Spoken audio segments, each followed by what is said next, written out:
30th, and we're considering the Pride of the Prairie commercial solar energy facility.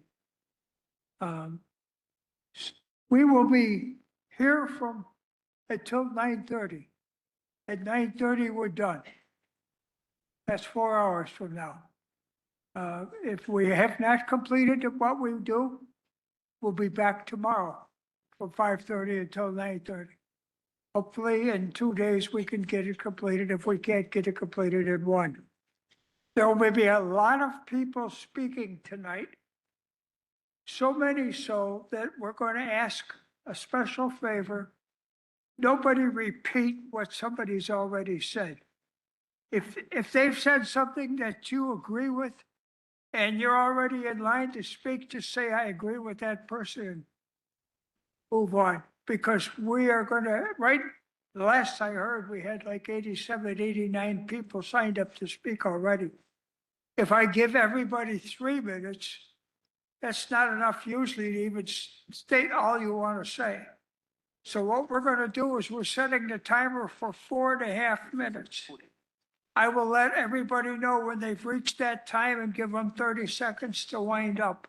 You'll have 5 minutes to speak.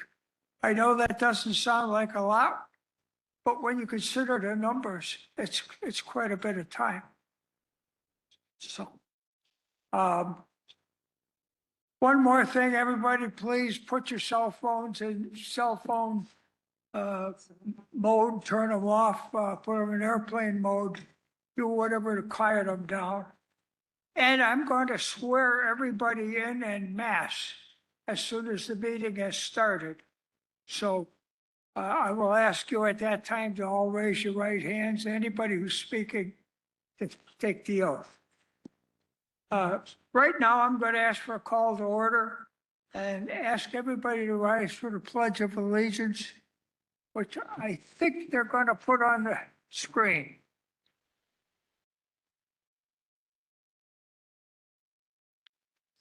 You'll have to excuse me, I'm a little game. Turn toward the screen. Yeah, you can reach the screen that way. I pledge allegiance to the flag of the United States of America and to the republic for which it stands, one nation under God, indivisible, with liberty and justice for all. Thank you. May I have a roll call, please?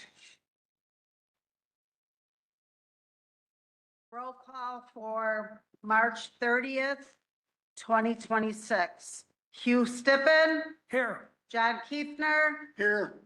Kimberly Mitchell. Here. Matt Garland. Here. Karen Warwick. Here. Louis Navarrete. Here. And Roger Bettenhausen. We have a quorum. We have a quorum. Thank you. Roger's here. Better skip over a minute.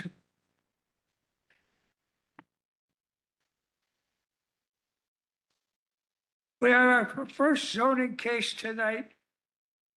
It's ZC 25-129. Lincoln Solar Energy LLC. Well, and it has a spreadsheet for all the properties, which I think everybody has access to.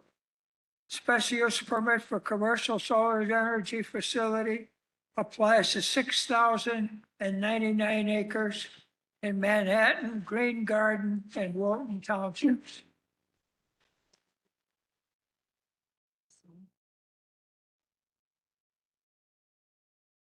Okay.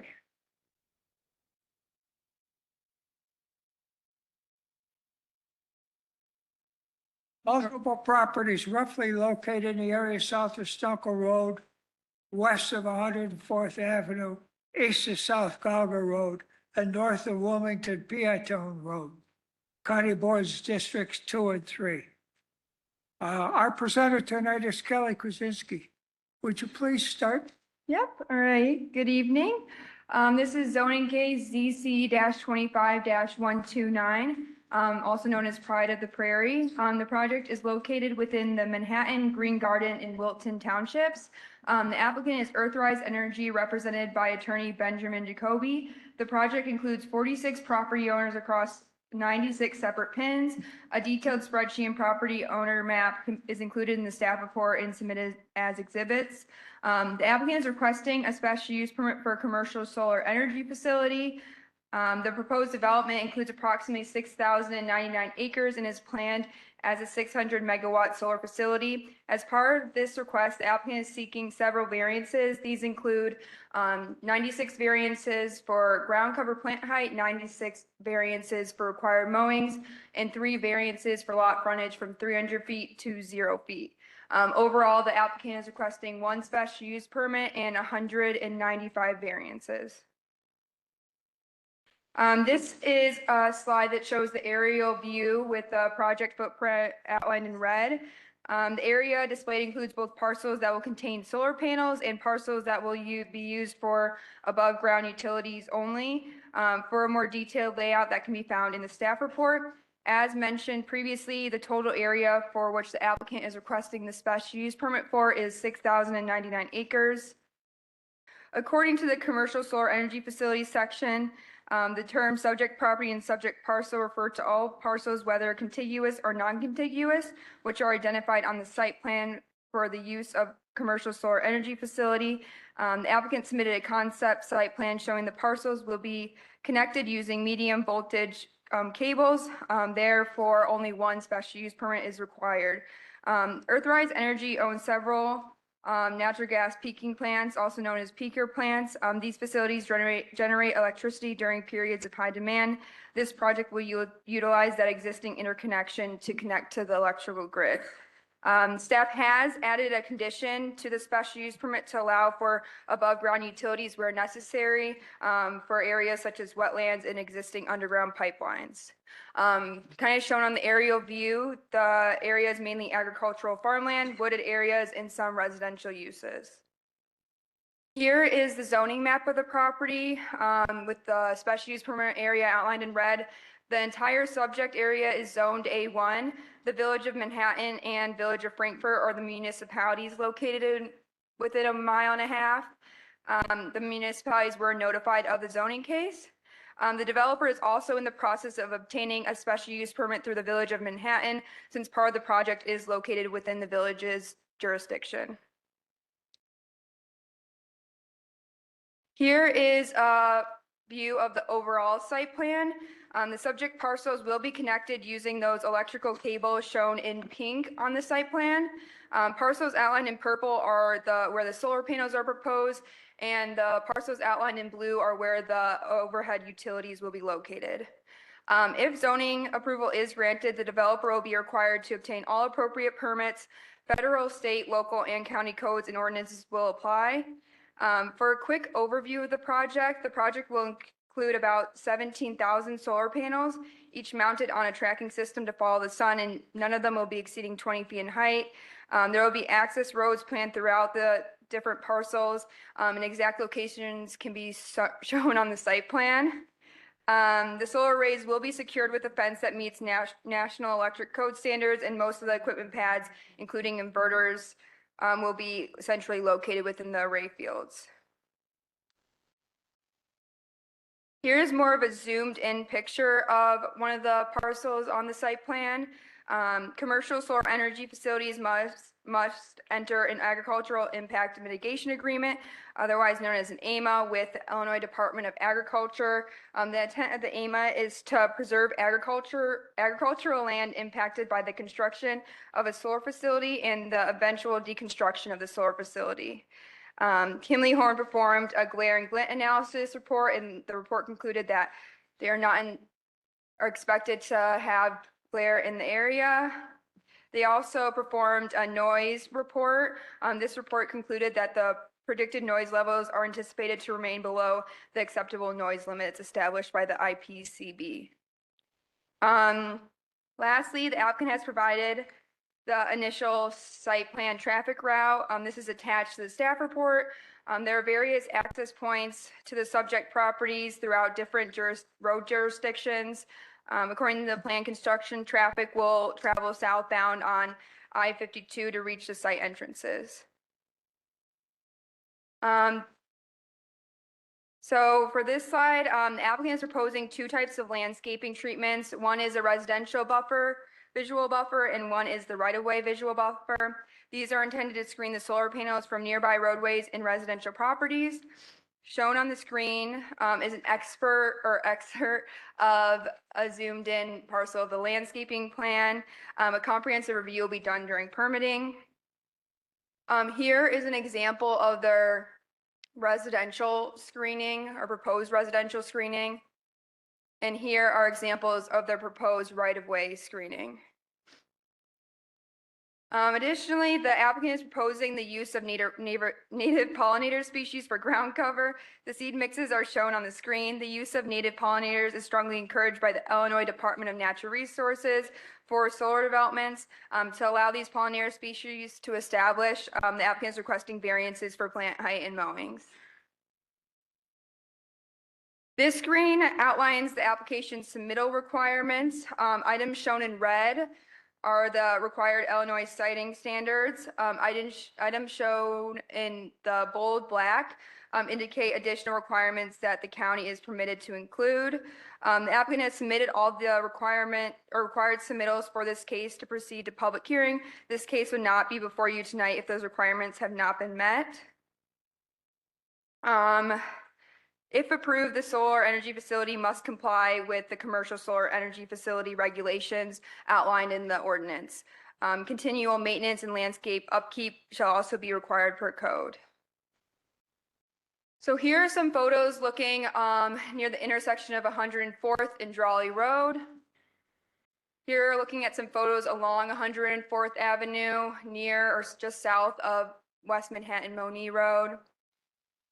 These are looking at the intersection of Drawley Road and LaGrange Road.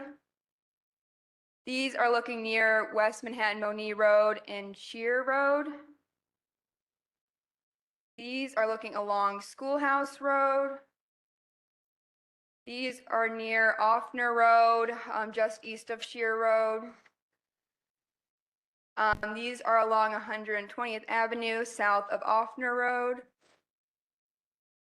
These are photos along West Joliet Road, just west of 120th Avenue. These are some photos along Wilmington Peatone Road, west of Elevator Road. Here are some photos at the intersection of Offner Road and Cedar Road. And I think this last one, finally Offner Road and South Walsh Road. Oh, there's more. These are some more photos along West Arsenal Road, just west of Gauger Road. Okay. Due to the recent Equity Solar Illinois versus County of Grundy, the listed special use permit criteria is not applicable to commercial solar energy facilities. As a result, staff has not provided an analysis of the special use permit criteria for the special use permit request. For the variance review criteria, a detailed analysis can be found in the staff report, but to summarize, for the variances for plant height and mowings, the state encourages commercial solar energy facilities to use native pollinator plants which grow to varying heights and provide habitat for wildlife. To support growth, plants in the site need to reach about 36 inches, and the applicant plans to mow at least once. Staff finds that granting these variances would not alter the area's character. Surrounding farm fields often exceed these requests, and the land over 2.5 acres are generally exempt from height limits. Once established, the pollinator plants will support nearby agriculture and wildlife. The purpose of these variances is to allow the solar developer to develop the site as a commercial solar energy facility that follows the state's native pollinator guidelines. For the variances for lot frontage, these variance requests are based on unique circumstances. The parcels were created in the early 1980s, are landlocked, and were previously farmland. Granting the variances will not change the character of the area. They simply are correcting the nonconformity. The lack of road frontage creates a hardship that cannot be resolved due to surrounding property ownership. Approving the variances will not harm public safety or neighboring property values and will allow the applicant to develop the commercial solar energy facility in compliance with county regulations. Okay, so Staff has received comments from local agencies. The ones that are included in the staff report include the Will County Department of Transportation. They noted that no permits have been applied for, but they did provide preliminary comments. Those can be found in the staff report. From Green Garden Township, staff received letters of objection from both the Plan Commission and the Watershed Committee.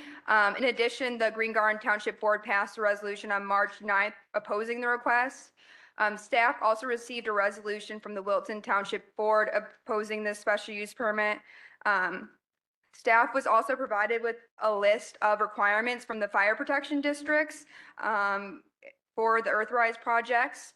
As part of the natural resource inventory report provided by Will South Cook Soil and Water Conservation District, they calculate a LISA score of 236, which places this land in essential farmland category. Their additional comments can be found in the report. Before the staff report was published, staff received 57 letters from concerned citizens, a signed petition, and a letter from the local Union 174, all expressing concerns regarding the solar development. Lastly, for what that was included in the staff report, there were 34 letters of support. All of the above mentioned items can be found in the staff report. After the staff report was published, staff received comments from the Forest Preserve, Manhattan Township, Peatone Township, Wilton Township Road District, and Will South Cook. All these were sent out as memo. All their details can be found in the memos that were provided. Staff would like to note that Will South Cook did send an email stating that the site inspections were completed and provided as a report. Since this being provided after the staff report was published, staff will be asking to remove condition number 5 that states that the field inspections will be required at time of permitting. Staff also has received additional letters of objection since the staff report was published, and these are provided as a memo. Okay, and then so staff is recommending approval of the special use permit with 4 conditions, removing that condition number 5 for the NRI. And then staff is also recommending approval of variances for maximum ground cover plant height from 13 inches to 36 inches, approval of variances for required mowings from 5 times to 1 time, and then approval of all 3 variances for lot frontage from 300 feet to 0 feet. That is it. I'm happy to answer any questions if you guys have any. Thank you. I have no questions. Does anyone on the board have questions? No. Thank you very much. Thank you. At this point, I'm going to now swear everybody in who's going to speak tonight. So please raise your right hands. I swear to tell the truth, the whole truth, and nothing but the truth, so help me God, I do. Thank you very much. Mr. Jacoby, would you, Yes, sir. Thank you. Good evening. My name is Ben Jacoby. I'm the attorney for the applicant, Lincoln Solar Energy LLC, whose ultimate parent is Earthrise Energy. Not my first time in front of this board, not my first time in front of this board in this room. So thank you very much. It's a privilege to be back. Excuse my lingering cough. I have my Petri dish children to blame for that. We're asking tonight for this commission to recommend approving a special use permit to construct and operate a commercial solar energy facility on certain parcels, and 2 variances for each of those parcels, one to allow a maximum ground cover plant height from 13 to 36 inches, and one to reduce the required mowings from 5 times to a minimum of 1 time between May and October. We're also asking for that frontage variance on those 3 parcels. These parcels were landlocked in the 80s, I think, and they don't have the necessary 300-foot frontage under the code. So they're currently legal non-conforming uses, and we as stewards of those parcels are seeking to bring them into current compliance with this requested variance. I know that this commission has overseen a lot of solar projects and has seen a lot of solar facility presentations, and these requests are really no different from prior requests that you've seen. This project's similar in many ways to the Plum Valley project that you reviewed on March 18. This project's bigger, and you'll see that it's a similar design and development philosophy. I'm going to introduce the development team here tonight and the project at a 30,000-foot level, and then I'm going to turn it over to the witnesses to provide details on the project and to answer questions. And I promised last time a streamlined presentation, and tonight will be even shorter, I do believe. So I'm joined here tonight by a very robust development team. We're very excited about this project. Rob Cavas is the lead developer. He's right there in the suit. He will be providing specifics on the development and site plan and on decommissioning. You heard from him last time. He's been doing this a long time. He's the jack of all trades for the project tonight. Number 2 on the list is Graham McFall. In the back there, he's the director of environmental at Earthrise. He'll discuss the project's compliance with environmental requirements, stormwater management, sound and glare study. Mr. Joseph Horn is an engineer with Earthrise. You heard from him last time as well. He'll discuss construction operations and drainage. We also have Chris Wilson, a landscape architect from Kimley Horn. You heard from him last time. He'll discuss the vegetative screening, pollinator-friendly plantings and maintenance. Dr. Gilbert Michaud is a professor at Loyola University in Chicago. He'll present the findings of the economic impact study conducted by Strategic Economic Research. So he's stepping in from Dr. Loomis, who you heard from last time. And then we have Mr. Andrew Lyons, the property valuation expert from Cohn Resnick, MAI designation. He'll present his study, which you heard about last time. He'll present it as it applies to this project specifically. And I won't bury the lead here as I did last time, but his conclusion is that the solar facilities don't impact property valuation. That will conclude our presentation of witnesses. We also have with us tonight Dr. Chris Olson. He's an environmental health scientist and PhD. He's available to answer specific questions on those topics.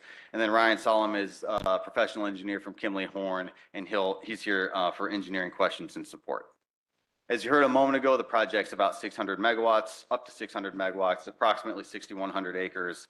The site and the projects have been meticulously reviewed by the development team. They've also been diligent about neighbor outreach and local government outreach. And I said this before, and I think it separates them from other developers, this diligence and outreach they've committed to. This doesn't mean that everybody has agreed with their vision, but certainly the team has made efforts to connect the neighboring townships, municipalities, and residents. I always highlight some significant benefits in the beginning up front so that the community knows why we're here. And you'll hear more about these from the witnesses, but just like last time, this project will bring a lot of property taxes, more than the other projects that you've seen. This project will generate over 81 million in taxes estimated over the life of the project of 35 years. 1.8 million is estimated to go to the Petone School District 207U in the first year of operations, with approximately 43.5 million going to the school district over the life of the project. So big money there. Also jobs. The economic impact study estimates that the project will generate 969 total jobs during construction in the county, with 286 of those being on-site union prevailing wage jobs. A little over 2,000 jobs in the state. There's also 40 additional long-term jobs created during operations in the county, 56 in the state. And this project's no different from the Plum Valley project in that it's a proud partner with the Tri-Trades, and I think you'll hear from local labor tonight. Okay.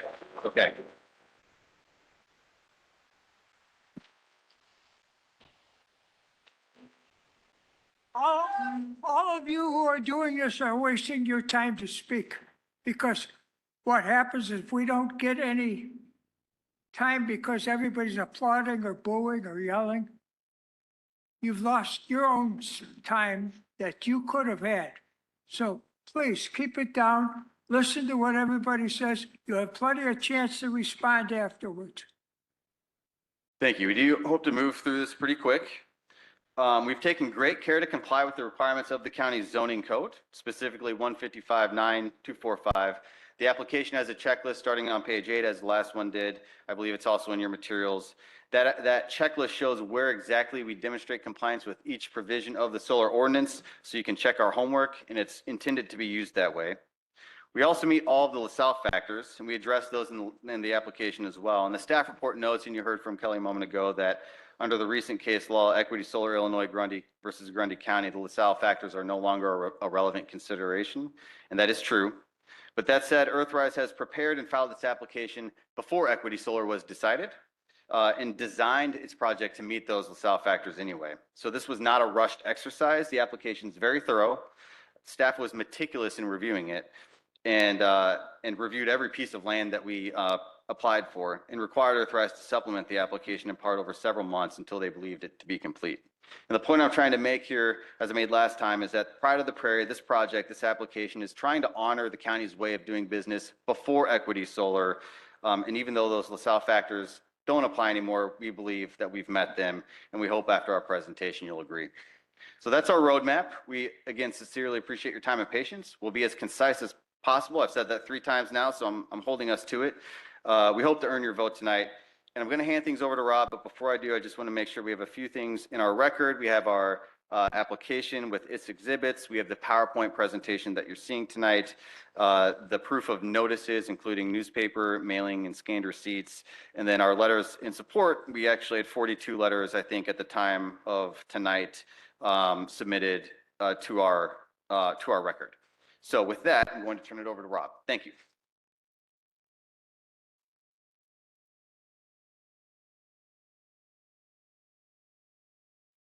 Good evening, members of the Planning and Zoning Commission. My name is Rob Calvis. I'm the Director of Development for Earthrise.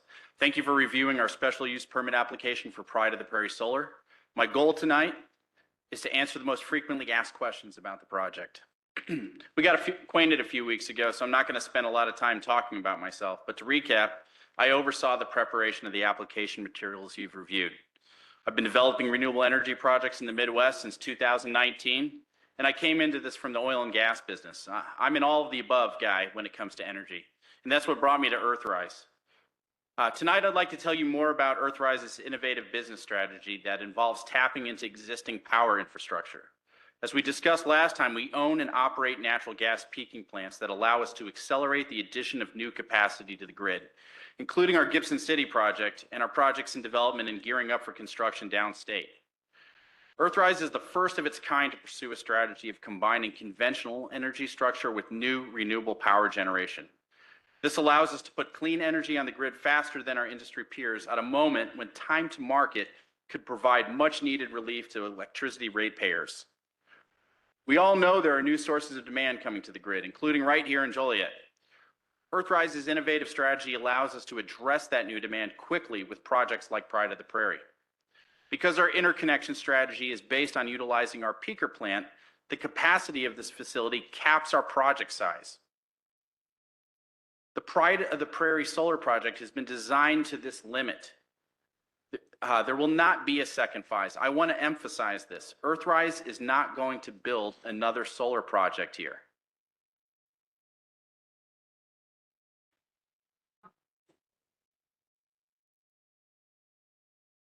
Now I would like to review the project layout with you and present some details on the design concept that is presented in our special use permit application. When we start a project, our first goal is to acquire land rights to build to our target capacity. We do not start with a clear concept of what the final footprint will look like, so we typically acquire more land than we need. As we study the land, we learn there are areas we want to avoid. In doing so, we rule out and release real estate. To date, we've released over 6,000 acres that were not part of this application. Solar arrays will be located generally southeast of the village of Manhattan in unincorporated Will County. Overall, there will be a little over 5,400 acres of parcels hosting solar array. I want to emphasize that this total is not the actual area under the solar panels. Electricity will be gathered to the point of interconnection using underground medium voltage alternating current cables. Our application also includes the request to utilize an above-ground cab system in specific locations to tie solar arrays to inverter blocks. We've proposed 2 locations for a project substation. One location is in the village of Manhattan, where we are also seeking a special use permit, as well as an alternative location in the county proposed in the application you have reviewed. We will make a final determination on which of these locations will be selected as we progress through the later stages of permitting in consultation with the Soil and Water Conservation District, Farm Bureau, and Will County Land Use. We've developed a decommissioning plan that addresses funding of the deconstruction and restoration of the project, which will occur following the operational phase. We will provide financial assurance based on the schedule established under our Agricultural Impact Mitigation Agreement with the Department of Agriculture. Lastly, I want to mention that this facility is being designed to standards established in the Illinois State Siting Law for solar projects, which covers a range of specifications such as setbacks, Although these standards prescribe minimum distances, in many cases, panels be located substantially further than these minimum distances.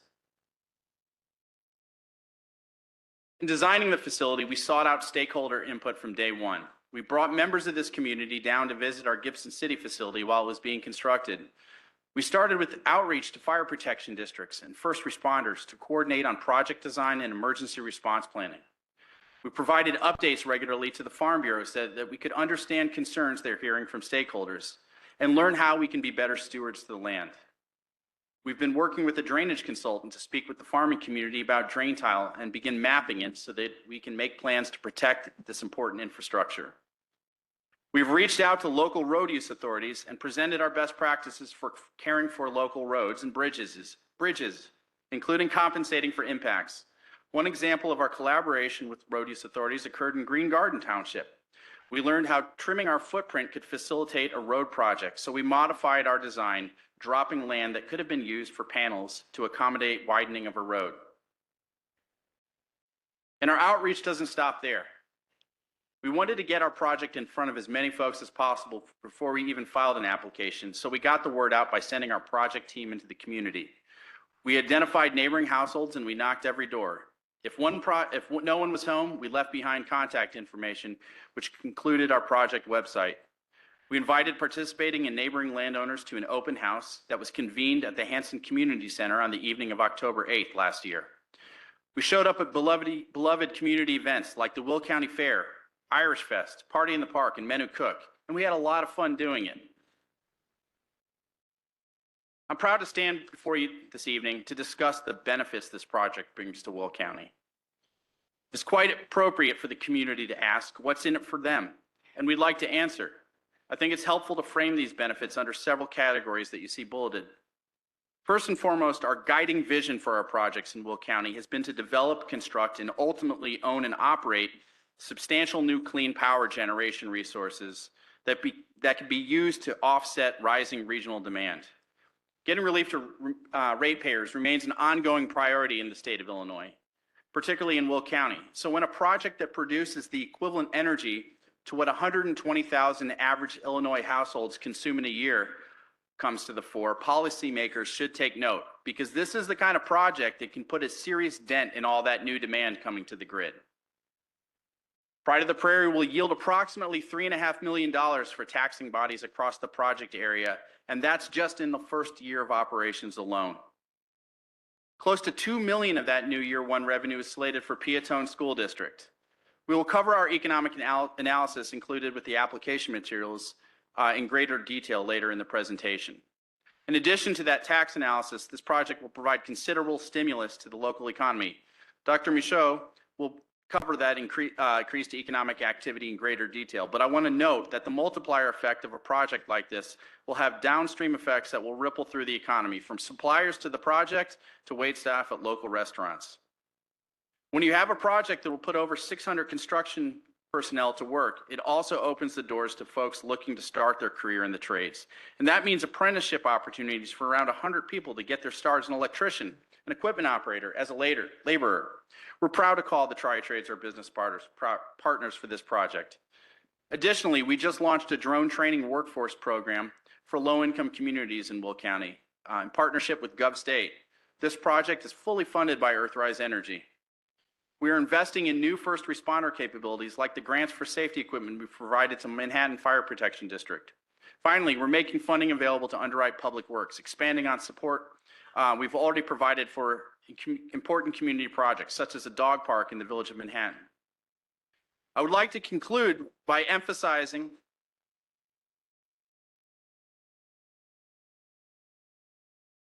the peaking plants anchor us in the community.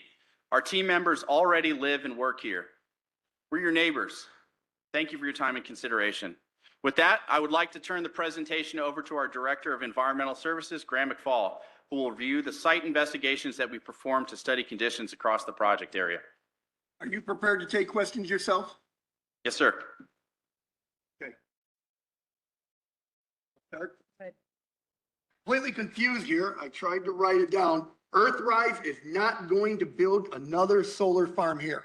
I have no idea what that means. Well, we've encountered a lot of, If those were your exact words, I think that's what I heard, and everybody. that's seems- correct. Okay, explain that to me. As I mentioned, when we develop a project, we use the peaking plants to interconnect our projects. That's our special sauce at Earthrise. Okay, those peaking facilities cap the limit, cap the capacity that we can tie into the grid. And so this project is sized to that limit. We would not be able to utilize this strategy. In addition to this project, you're not building another one. That's correct. Okay. It didn't come off that clear. Okay. I know I'm not the smartest guy in the room, but, so then I will go right to this page that's still here. I took a picture of it. It says delivering new capacity to the grid to offset rising regional demand. This occurred to me at the last meeting. You're not adding capacity to the grid. All it means is when these solar panels are running 100% and making 600 megawatts, those 8 Pratt & Whitney turbine jet engines out in Manhattan are not running.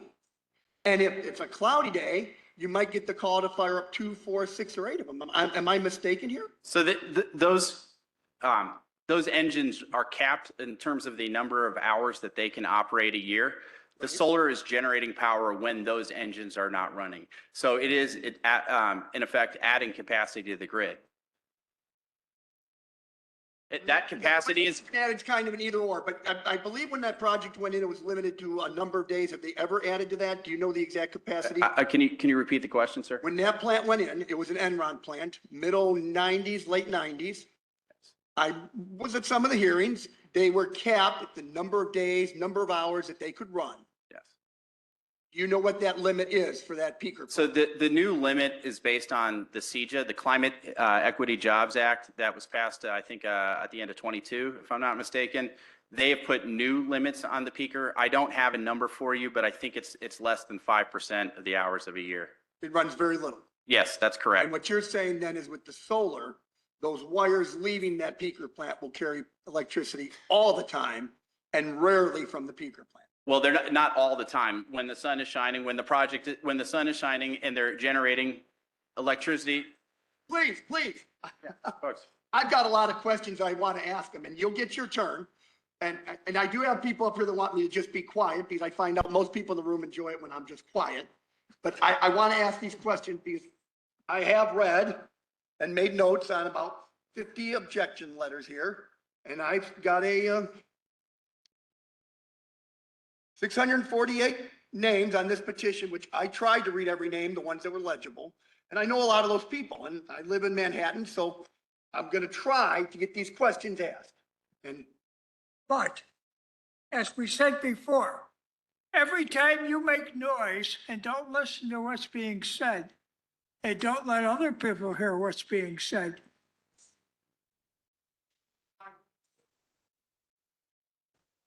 no, What did you repeat? yeah. Believe me, the general public here is going to get a lot more time than they do. But back to this, so part of my role here as the commissioner is, does this project provide the common good, I guess, for the community? So I would buy the argument that electricity is of the common good, but I can't buy the argument that it's adding capacity to the grid. It's absolutely adding new power generation to the grid. There are more megawatt hours going on to those lines than were when you just have a peaking plant available. If we look at it in the essence that you're not regulated by another agency that says you can't produce power now. So let's go back to the peaker plant since I'm real ignorant of it. You have a limited number of days. What determines when they turn those engines on and off? That's determined by market conditions, essentially, when the grid is at peak. Absolutely. Something Real like that. cold nights in Yes. the winter, real warm days. That's right. And so we're looking out ahead and seeing when we want to respond. Sometimes we're also contacted by the grid operator. It can go both ways. So we have the ability to respond to market conditions with our discretion based on grid conditions. But sometimes we're also called up, so to speak, in an emergency. And the solar, in that case, when the peaking plant activates, the solar drops out. You would not be able to run them. We would not be running both at the same time. Unless- That's correct. I take it there's times you only run the peaker plant at half capacity, fourth capacity, or is it 100%? That's outside of my purview, but I would suspect that we would run it, you know, as we would respond with as much capacity as we could. Okay. Got it. Yeah, got a question. How much, since you're delivering capacity, rising regional demand, how much of this is actually staying in the area, in the state, and going out of state? That's a good question. So electricity flows towards demand. So that really depends on the conditions at any given time. On a hot summer sunny day when everyone's running their AC, or on a cold winter day when there's a lot of electrical heat online, that might be a time when the power is localized. It's very localized because there is sufficient demand local to the area to soak up all of that generation, so to speak. On a nice mild day like today, that power will tend to flow further out from the source of generation, the point of interconnection. Another question. You say that the gas-powered ones, isn't gas one of those natural resources that we're trying to preserve? A natural gas? Natural gas is a very substantial portion of America's energy consumption. So I think really it's market conditions that determine its use, its supply and demand. So how much of the natural gases do you use, like cubic yards or however that's measured? I really couldn't give you an answer on how many BTUs. I'd love to respond to that. I'm sure we could give it to you a pretty precise number. Okay, thank you. It's a lot. It was an 8 or 12-inch pipeline that went in front of my house. It's a lot. But, so I'll go back to what you were saying about electricity. So I would safely assume that just about everybody in this room is serviced by ComEd, or that third-party electrical person that we could get from. Are you saying that the electricity from this facility could leave the ComEd service area? I think technically it could probably leave ComEd if it, crossed the border over into, say, NIPSCO, for example, it's pretty close to the eastern border. But I'm not a power flow expert, so I'm really not here to address power flows in any detailed way. I might as well address this now because I think a lot of people feel like you are greasing the skids with the donations and the grants, things that you have done before the project even came to. No, please.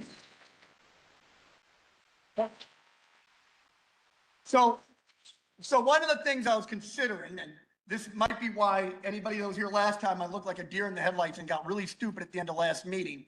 I wanted to add a condition. What kind of reassurances can we get 5-10 years from now? People really are going to know who Earthrise are and that you're still making contributions to the community. Because some of these letters I've read, it mentions grant to the mental health facility or whatever, and Hosanna and Horses, that they got a grant. And that's great. I know the Historical Society in Manhattan, I believe, got some money from some different sources. But one would like to think that the local people in an area, 5, 10, 20, 30 years down the road, they're sponsoring baseball teams, still giving those. So how could I, with your blessing, attach a condition that you would still contribute a certain amount of money every year if this passes?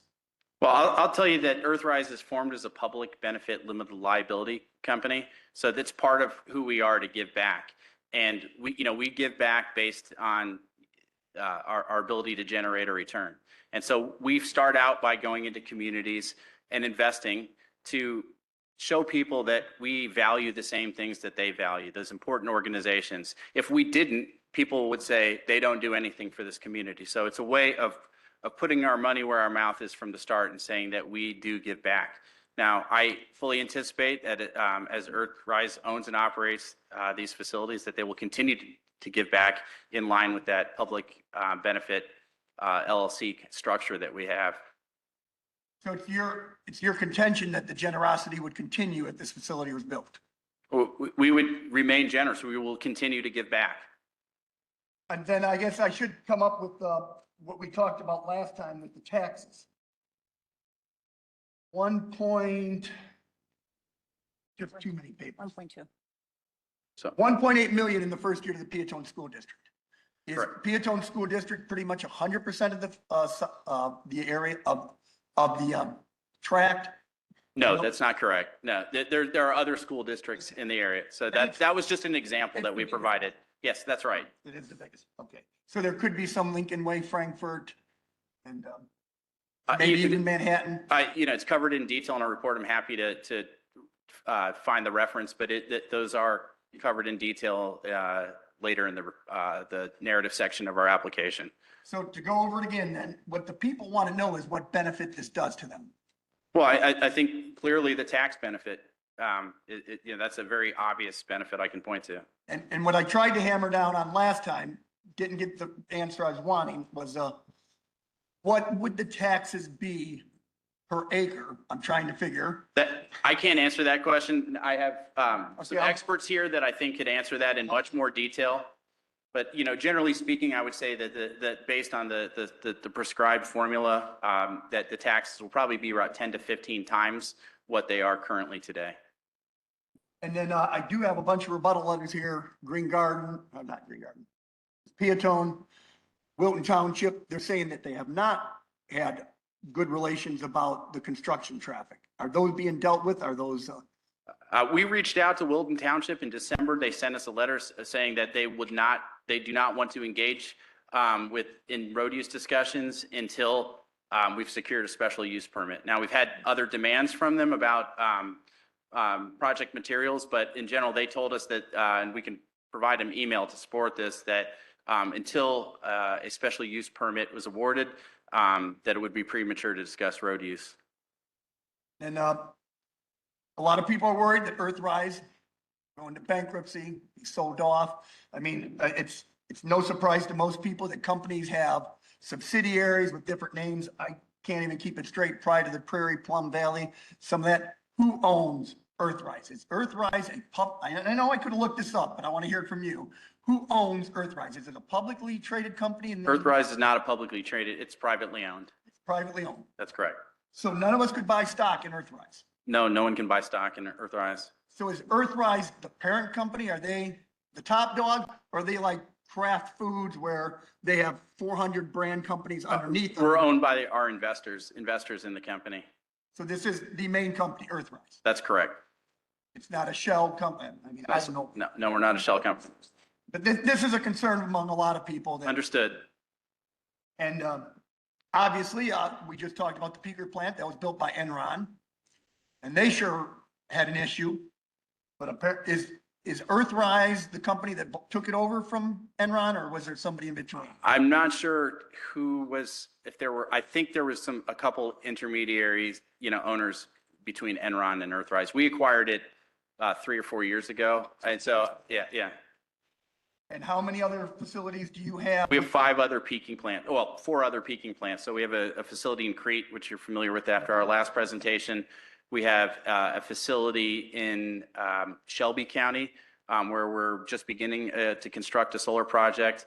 And we also have an operating combined peaker and solar facility in Gibson City. I think you saw some of the members of the community last week who testified about their relationship with Earthrise. We also own a facility in Vermilion County. So you're basically putting solar onto every one of your peaker plants. That's correct. I guess there's one other thing that I would address with you. I've seen several I've been on this commission for 6 years. I know of several solar sightings that we have approved. And just about always, the first thing they tell the farmer is, don't plant it.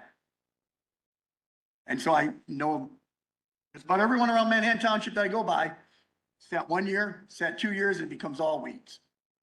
So the people are very concerned about weeds. Mm-hmm. So do you have I guess this will be Mr. Kimmler Horn with the landscape design, but will you be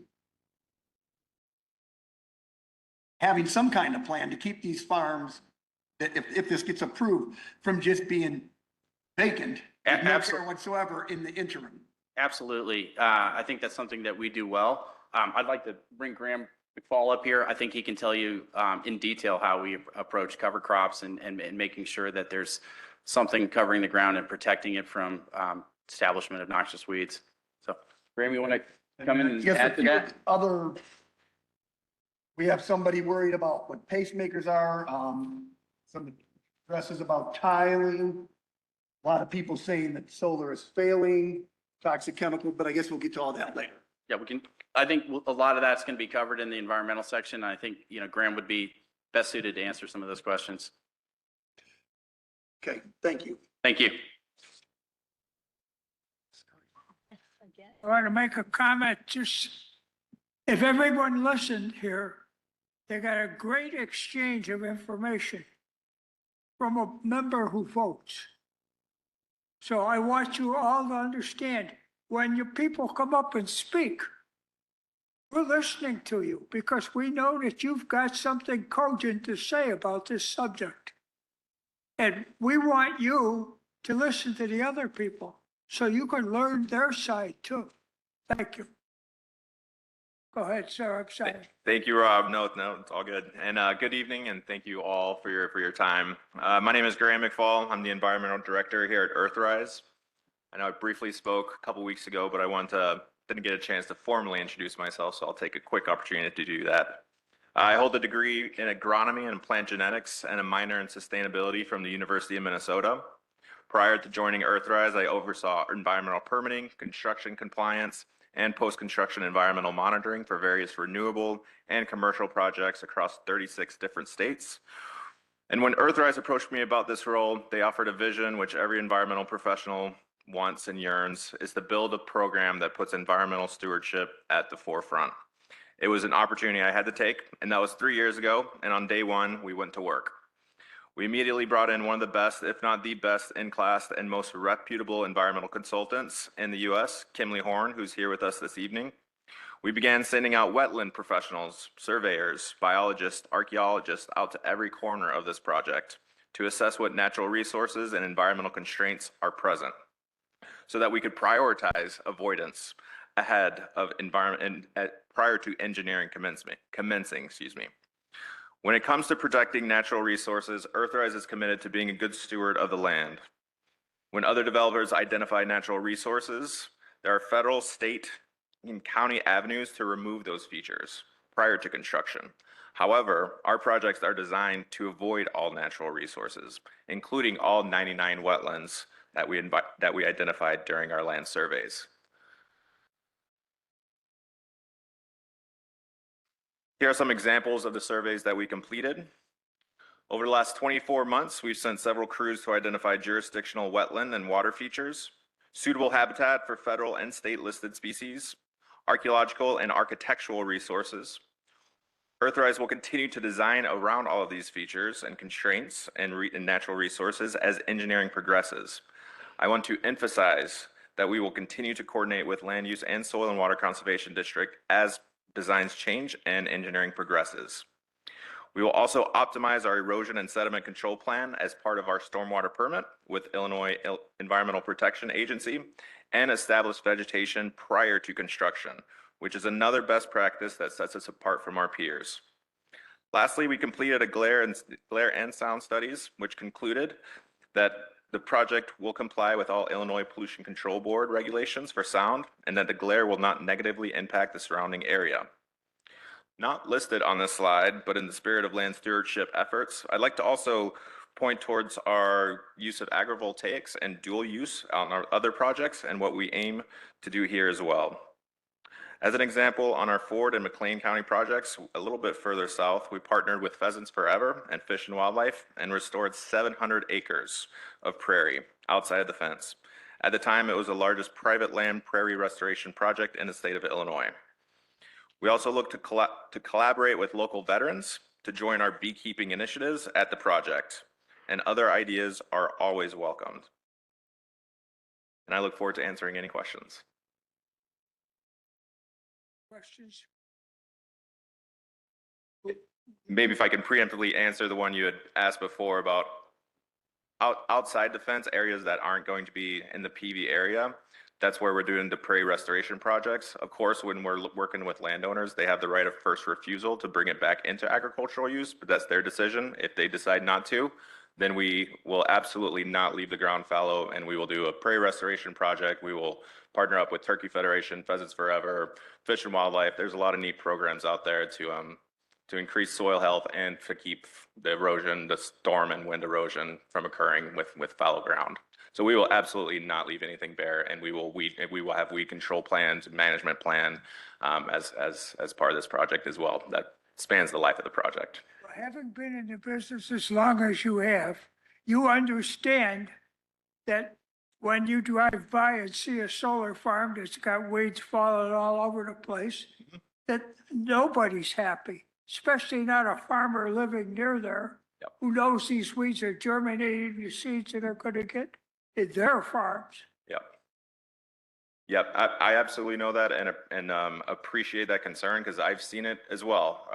And in my experience, that's typically for developers that develop, they kind of flip it, right? They build a project and they flip it, and then you don't have somebody to call as a concerned citizen and landowner. Fortunately for us, we have a door to knock on with the thermal plant. And we have additional technicians that are going to be assigned just for the solar project that'll be doing environmental reporting. And that is one of the major things that they're going to be focusing on is their vegetation management plan and our weed management plan to comply with state and federal laws that regulate weeds. We don't want weeds as much as everyone else, especially if they get out of control. Now, I do have a question now, since you've expanded on this. So wetland and stream delineation. Let's assume it's an 80-acre farm with a creek through the middle. Is Earthrise, I probably could find this, but believe me, it was a lot of paper. Is Earthrise renting the entire or leasing the entire 80 acres and you're calling that? Because you just mentioned that the farmers would be able to farm it still if they want. I mean, how are areas like this treated? Because It would be this more maybe of an engineering question, but I can answer it a little bit holistically, maybe where the farmers can bring it back into agricultural production. And I was talking about for outside the fence. So if you have that square and then we have a stream that goes through it and it's inside the fence. So we have the PV, so the panels, we would go on both sides if it made sense from an engineering standpoint, or we would only go on one side and then have the fence on the inside of the other side of the stream. But the point is we would not impact that waterway whatsoever, that stream, and we wouldn't fill it in or do any civil work with it. We're not touching that. in this case, if there was a stream going through the middle and they're keeping panels 100 feet away from each side, to me, that just seems like a rogue area. I'm fully aware of what prior converted farm wetlands are from the NRCS. And if that's an area that the farmer doesn't want to farm anymore, and it's outside Earthrise's fence, you're assuring me then that it will be maintained? Yes, sir. Because in many areas, back in an earlier life, I was the guy that everybody called when beavers were in the creek. And so I can easily see areas that aren't being maintained, growing up with willows, especially if it's a wetland area. Yep. Creek banks becoming overrun with trees. Just great for the wildlife. Yep. I mean, they've even run specials that if you really want to bring back wildlife in an area, you bring in the beavers to dam up the creeks and the rivers. Yeah. But for anybody upstream who's counting on that for drainage from their property, whether it's a house or another farm, that's a big problem. Yep. So you're saying though that these areas though, even outside the fence, will be maintained and taken care of? Absolutely. If they're within the lease boundary, they're part of the project area, the total footprint of that parcel. Absolutely. Yes. And then, so for clarification, where are most of the fences if they're along another person's property or a road right away? How far back would the fences be? Not your question? Yeah. I'll pass back to Rob for a second. Yeah, we would adhere to the state siting law, which specifies that setbacks would be at least 50 feet from a non-participating property line. So then one of these objections that said it would be 40 feet from their well can't be accurate if you got to be 50 feet from the property line. Either their well is off their property I haven't seen, or they're just mistaken. Maybe. I don't know the well in question, but since, we'd adhere to the state minimum setbacks, we would be 50 feet off of a property line. And that's for the fence. That's correct. And then where could the first photovoltaic cell be? Within a buffer from that fence. So it's safe to say they'd really never be within 50 feet of a property line, more like 60 to 75. By and large, yeah. And in a lot of cases, it might be even further. So I stressed in the beginning part of the presentation that those are minimum setbacks. In a lot of cases, we're much further than that. Okay. I think that would probably cover it, because I could see, I tell people all the time when subdivisions come, if your neighbor sells and they're building a subdivision, you're pretty much done whether you're upstream or downstream, because if you're downstream, you're gonna get all their water. If you're upstream, they're gonna cut all your tiles and nothing's gonna drain. Or at least drain as good as it used to. So I can only take you at your word that you're gonna have these environmental assessments outside the fence and take care of that property.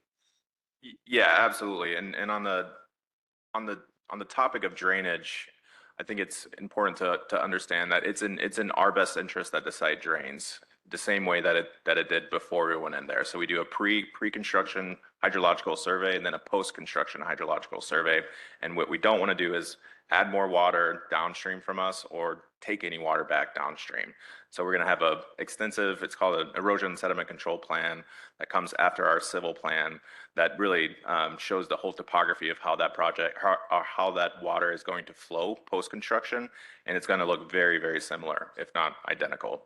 And we are committing to any drain tile that is damaged, repairing that right away, right? Because again, it's not in our interest at all for the site to flood. That's an insurance claim. It's not good. It's not good for us and it's not good for our neighbors. And we want to be good stewards of the land. So yes, as part of the, we'll talk about in a minute here, the additional people that we're assigning to this project, that is going to be one of, again, their many responsibilities as a technician is the environmental and the operation and maintenance of a solar facility is a large undertaking, and there are professionals that do this day in and day out, and that is something that they absolutely have to pay attention to.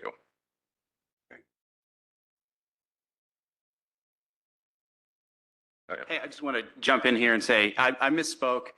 Our panels are sited 50 feet from the property line. So the fence would be between the panels that are 50 feet away and the property line. That would be the closest they could ever be. Yeah, that's correct.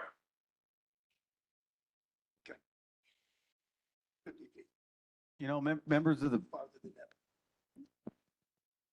board, I think you had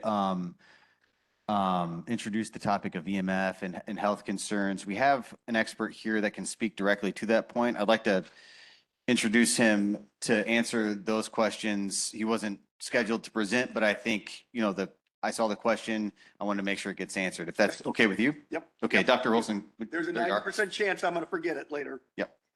I got a lot of notes here. So the rebuttal I got in question Let the mentioned man somebody give with his a name, pacemaker Richard John. is worried about EMFs. I'm just, making sure he knows what the question is. Yeah, absolutely, Commissioner. So folks, good evening. My name is Dr. Chris Olson. I hold a PhD in environmental health sciences.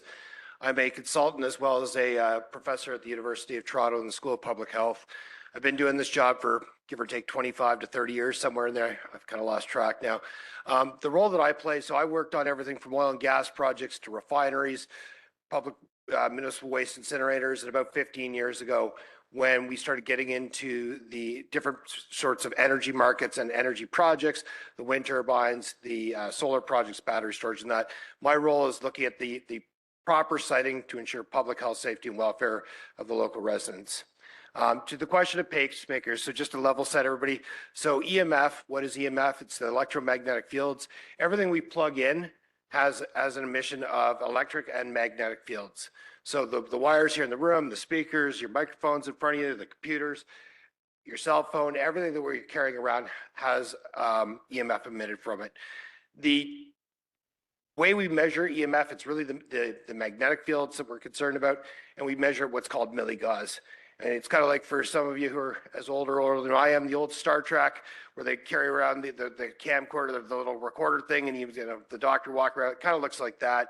We walk around and we measure the magnetic fields. Right here in the room is if I'm standing under these lights and the like, in your homes, every day, you're somewhere around 1 to 4 milligauss, okay, magnetic fields in our typical life. For those of you that still have hair and use a hair dryer, you're getting up to 700 milligauss when you got the hair dryer by your head. Your microwave gives off about 300, your computer 200 or 300. So all that to be said, for pacemakers, you can interfere with pacemakers with magnetic fields, but really we're talking about having to work in like a steel mill or a car manufacturing plant or the like, where you're around very energized, heavy equipment, where it's giving off thousands of milligauss of magnetic field. From a solar project itself, There is a weak magnetic field around the solar panels, mostly the inverters. By the time you get to the fence line, we're back to that 1 to 4 milligauss that we have in our homes, that we have in the room every day.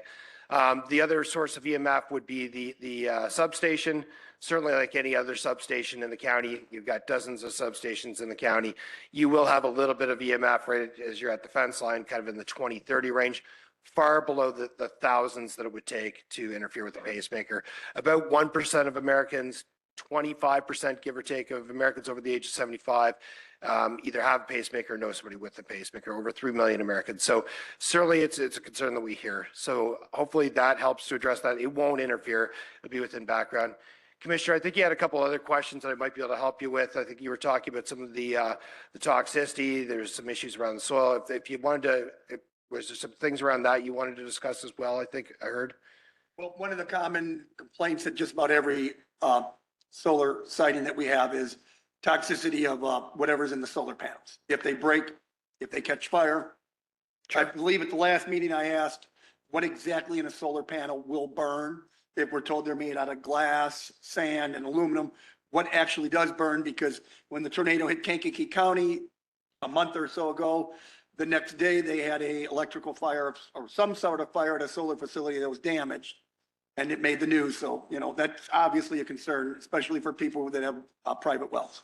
Sure, absolutely, Commissioner. So again, when we look at the solar panels, as you kind of described, they basically are silica, so it's a sand material turning it into glass. You've got the panels themselves, and then you've got an aluminum frame around them. There are trace levels of metals within those panels. And, you know, the glass, you'll often hear, and we'll probably hear somebody in the crowd over the next 2 days talk about, there's a chemical called PFAS that's in the glass of the panels in order to strengthen the panels. What I point out is this that I'm carrying around and most of us have in our pockets contains a far greater concentration of those same things that I just described. The glass on your cell phone it's a PFAS material that's embedded in it. All of that material is embedded just like it is in your cell phone. So if I take this thing, whip it against the wall, break it apart, nothing's going to leach out of it. Nothing's going to come from it. There's no liquid in my phone. Same thing with the panels. So what happens with the panels is when they're up and they're just running and, you know, they're going to be there 20, 30, 40 years, right? They'll be there at the ground. There's nothing leaching out of them during operations. You are correct. There was for example, there was a tornado in Indiana a couple of weeks ago. There was a fire in Kansas where they went under. Panels don't actually burn. What they do is melt, and they can melt. So if there's a sustained fire underneath the panels, it's more that they melt than they burn. There's really no off-gassing or toxic material coming during a fire. So for example, the example I can give you that I was actually at the site last week, it's the Pixley Solar Farm in Kansas, where they had a grass. So very rarely does a solar project cause a fire. It's usually, you know, if it does, it's a shorting in the wiring. And, you know, again, they're all under NEC code. They're all certified. Usually what will happen is that you've got a grass fire or a crop fire coming from off-site to on-site on the solar. As you'll hear from the vegetation folks, they keep that native grass. You know, it's low-lying. It really isn't good tinder. But if you do get a fire onto the site, really what you're talking about is potentially the panels melting. There's nothing that's going to, again, off-gas during that fire that's going to be toxic for the firefighters or for anybody off-site. The panels themselves, they may melt a little bit and then become unusable. The Pixley Solar Farm actually didn't have that. They went through grass fire. It's very dry Kansas right now. Went right through. Nothing was really damaged. The site's still on the side. But again, so the material in the panel, so that's a fire. If you did have, you know, somebody will bring up hailstorms or the tornadoes. Again, if you have the screen damage, I don't know if for you folks, like 10 years ago, you look at this thing funny, the screen would break. And we still keep carrying them around in our pockets and eventually had to go get it fixed, or, you know, our kids would break the iPad screens, whatever, all the time. Again, nothing leaching from the panels themselves during that time. There's nothing that's going to get into the soil or the groundwater. And it's not going to cause damage to the field, to the lease field where they're leasing the solar project. And so there's nothing within there that is going to be cause for concern. There certainly are, like there's everything in this room has something that would be, you know, quote, quote, toxic in it. It's how it's bound into that material and whether or not it's going to then interact with the environment. The other one that I know that has come up in the county is the steel piles, the galvanized steel piles that are going into the ground. They are galvanized steel, so they're coated in zinc. There is a very minor amount of leaching from the zinc direct, like right beside the pile itself. it does not impact the crops. It does not, like later on when the piles are removed under decommissioning, it will not impact that farm field. It's not going to impact the agricultural productivity of the field. And that's evidenced by, again, you're going to have the landscape architect come up and tell you about all the grasses they're planting underneath. For the 30 years that you're going to have that project, you're going to have a grass crop right underneath the project. So it is not going to impair the land. It's not going to do further damage to the land. It's not going to impact the soil. It will not impact the groundwater. There'll be no offsite impacts to people's wells. Good expert. Thank you, sir. All right. Thank you very much, commissioners. Thank you. Thank you, Dr. Olson. Mr. Horn, please, to discuss the construction schedule.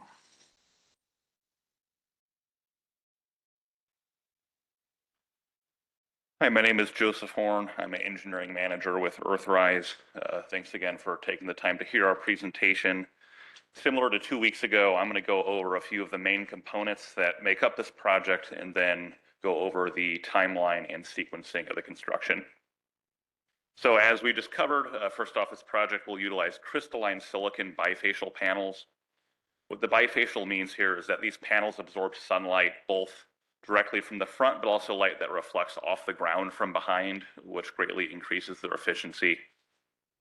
The main components in these are aluminum or steel frames, the glass surfacing, and then crystalline silicon cells. These are all solid and non-toxic materials, so there's no concerns of any hazardous liquids leaching into the soil because there are no liquids and none of the materials are hazardous.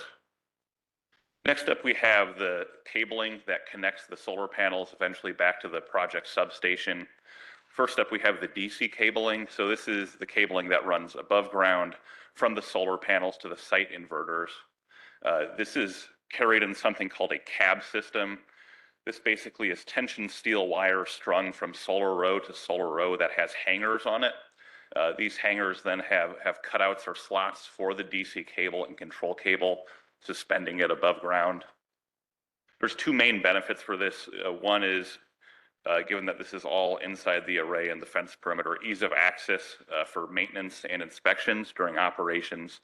The other significant benefit is the minimal ground disturbance that this causes instead of having to trench a large amount of small DC cable trenches in the soil. This keeps this all above the topsoil.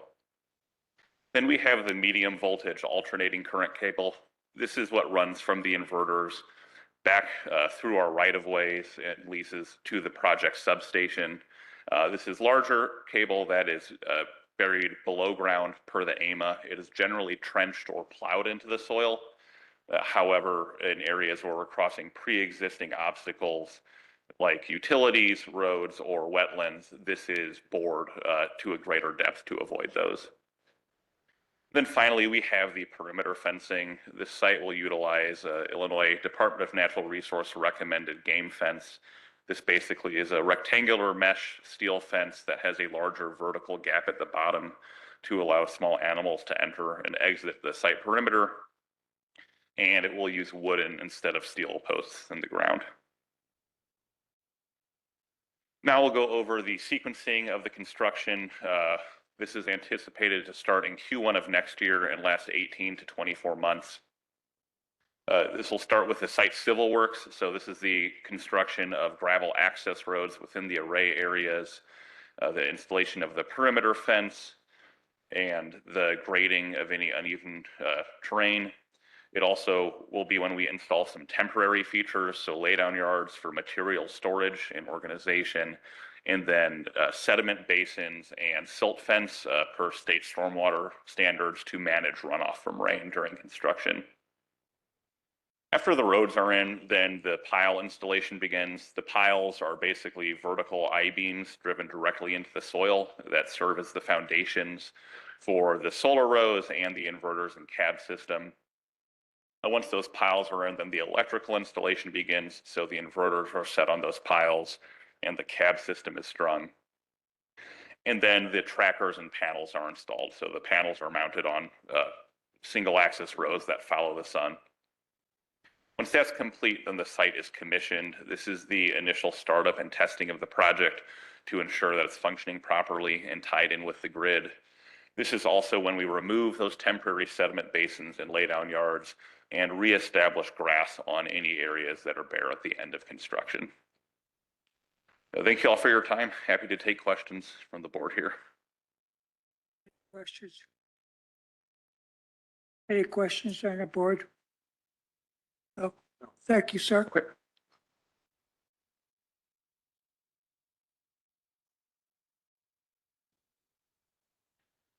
Next, we'll introduce Mr. Chris Wilson, who is landscape architect. Good evening. I'm Chris Wilson, a landscape architect with Kimley Horn. Kimley Horn is a large international engineering consulting firm, about 10,000 people. We've worked on many solar and renewable projects throughout the nation, and we are a leading expert in renewable energy. Myself, I've worked on over 400 solar projects throughout the U.S. And actually have fairly extensive experience here in Will County. As the board may know, I've worked on over 20 projects locally here. So I am, it's a pleasure to work with Earthrise. I just wanted to take a moment to say that the multitude of developers we work with, Earthrise really does care about their community and environment. And so we do take a lot of pride in working with them. So going over a little bit of the goals and design approach to ground cover, screening, and landscape, we wanted to kind of start with how we look at the project. So we look at this from an evaluation of the soil and hydrology of all of the different parcels. And we work closely with the Soil and Water Conservation District in helping to identify existing problem conditions, existing erosional conditions and surface water. And the goal of that is to come together with a conservation plan, again, working with the SWCD, to address the existing conditions and to ensure that there is no new flood risk associated with the development of this project. As you may have heard previously, we do work closely with the SWCD to ensure this. Some of this is done with best management practices, state guidelines, construction phase seeding, and as previously mentioned, pre-seeding, which is to get the site seeded and established before construction even begins on these projects. And that's across the whole area of the project. Looking at the ground cover, this project plans to utilize native and naturalized vegetation. And we look at the project for very specific site seeded design. So we're looking at it from that soil and hydrology standpoint so that we're not just taking, a fescue lawn and putting it on the project. We're trying to design this project to be what is most applicable for the land. What that gives us is a multitude of different improvements and benefits to the land throughout the entire lifetime of this project. Things like water infiltration and filtration, soil stabilization that I kind of mentioned previously with erosion control, weed suppression and control. So native plantings, especially a little bit larger in the range of the 2 to 3 feet area, naturally have weed suppression that turf grasses do not, along with a very extensive weed maintenance control schedule. Another big benefit that you kind of heard from a little bit about the soils themselves, right? So we're looking at the soil's health and how that's improved, the increased in topsoil depth and organic content, recharging nitrogen and other things into the soil as it lays in this native condition throughout the life of the project, and also looking to address some problem soils, which are defined by things like compacted clay layers, which are really common in agriculture. What a compacted dense clay layer, which is about 3 feet down, 4 or 5 feet, that reduces the amount of water infiltration and will actually cause that surface erosion that you have seen probably in a lot of agricultural land. So by addressing those, by having deep-rooted vegetation that breaks up that layer, increases infiltration, over time it'll help to regenerate and really give a much healthier soil profile. Another key thing with the ground cover is we are holding the standards of the Illinois Department of Natural Resources, their solar pollinator friendly habitat program. They have a lot of requirements to meet that and a lot of guidelines. We plan to follow all of their guidelines, which include things as mentioned, the addition of maintenance for the establishment period, which is the first few years of establishment, and then how it's maintained for the entire life of the project. Another thing related to the IDNR's habitat program is the external fence line area, ground cover, the native prairie area that was previously had been mentioned. That's why we're asking for these variances for that additional height to allow variety and site-specific seed design. And then also the reduction in mowing actually comes from the IDNR guidelines themselves, which we are trying to maintain so that this project can naturally germinate and have a very full and well-established ground cover. Going through all of this together, we assembled a comprehensive vegetation management plan, which goes through all of these details on how to prepare the site, how to apply the different vegetation, the seed mixes or the buffer vegetation, how to get it to establish, and then maintenance and monitoring for the entire life of the project. So those guidelines are all in place and all part of that comprehensive vegetation management plan. Now, the last thing I wanted to touch on was the buffer vegetation. This project is looking at a design approach of a two-tier layout, as you had heard, one being the right-of-way and the other being residential.